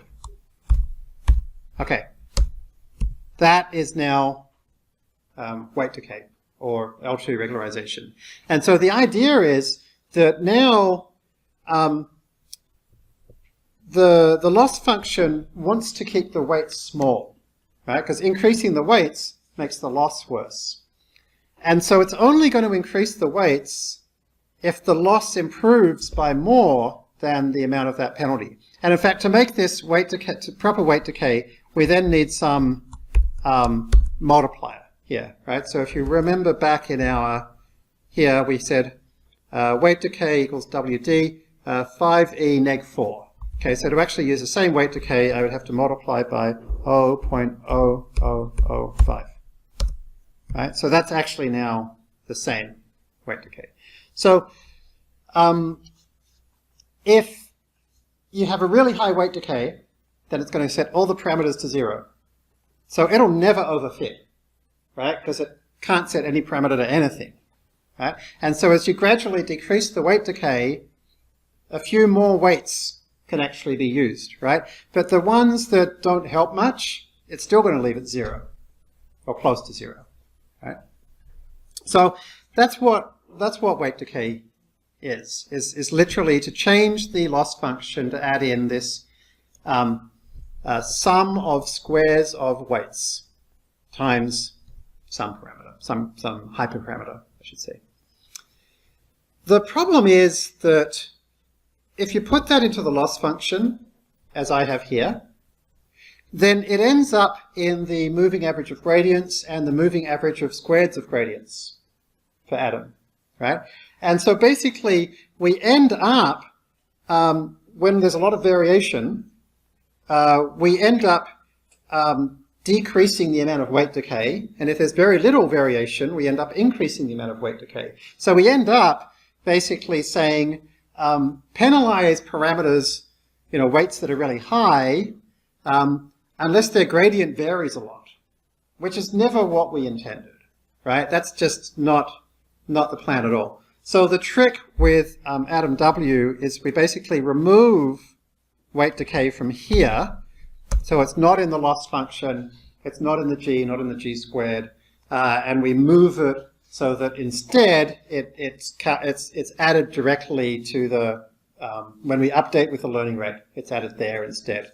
So in other words, it would be, we would put the weight decay, or actually the gradient of the weight decay in here when we calculate the new A and new B. So it never ends up in our G and G squared. So that was like a super fast description, which will probably only make sense if you listen to it 3 or 4 times on the video and then talk about it on the forum. Yeah, but if you're interested, let me know. And we can also look at Anand's code that's implemented this. And the idea of using weight decay is, it's a really helpful regularizer, because it's basically this way that we can kind of say like, please don't increase any of the weight values unless the improvement in the loss is worth it. And so generally speaking, pretty much all state-of-the-art models have both dropout and weight decay. And I don't claim to know like how to set each one and how much of each to use, other than to say like it's worth trying both. Can I grab the... To go back to the idea of embeddings, is there any way to interpret the final sort of user embeddings? Absolutely. We're going to look at that next week. It's super fun. It turns out that, we'll learn what some of the worst movies of all time are composited. It's like, it's that John Travolta Scientology one. It's like Battleship Earth or something. I think that was like the worst movie of all time, according to our embeddings. Well, at least we've learned something.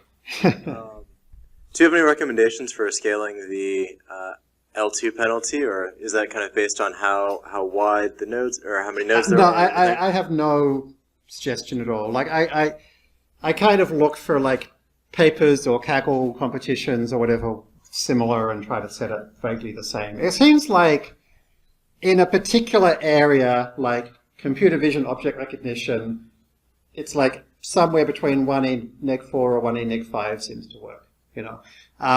Actually in the Adam W paper, the authors point out that with this new approach, it actually becomes like, it seems to be much more stable as to what the right weight decay amounts are. So hopefully now when we start playing with it, we'll be able to have some definitive recommendations by the time we get to part 2. Yeah. All right, well that's 9 o'clock. So this week, practice the thing that you're least familiar with. So if it's like Jacobians and Hessians, read about those. If it's broadcasting, read about those. If it's understanding Python 00, read about that. Try and implement your own custom layers, read the fast AI layers, and talk on the forum about anything that you find weird or confusing. All right, see you next week.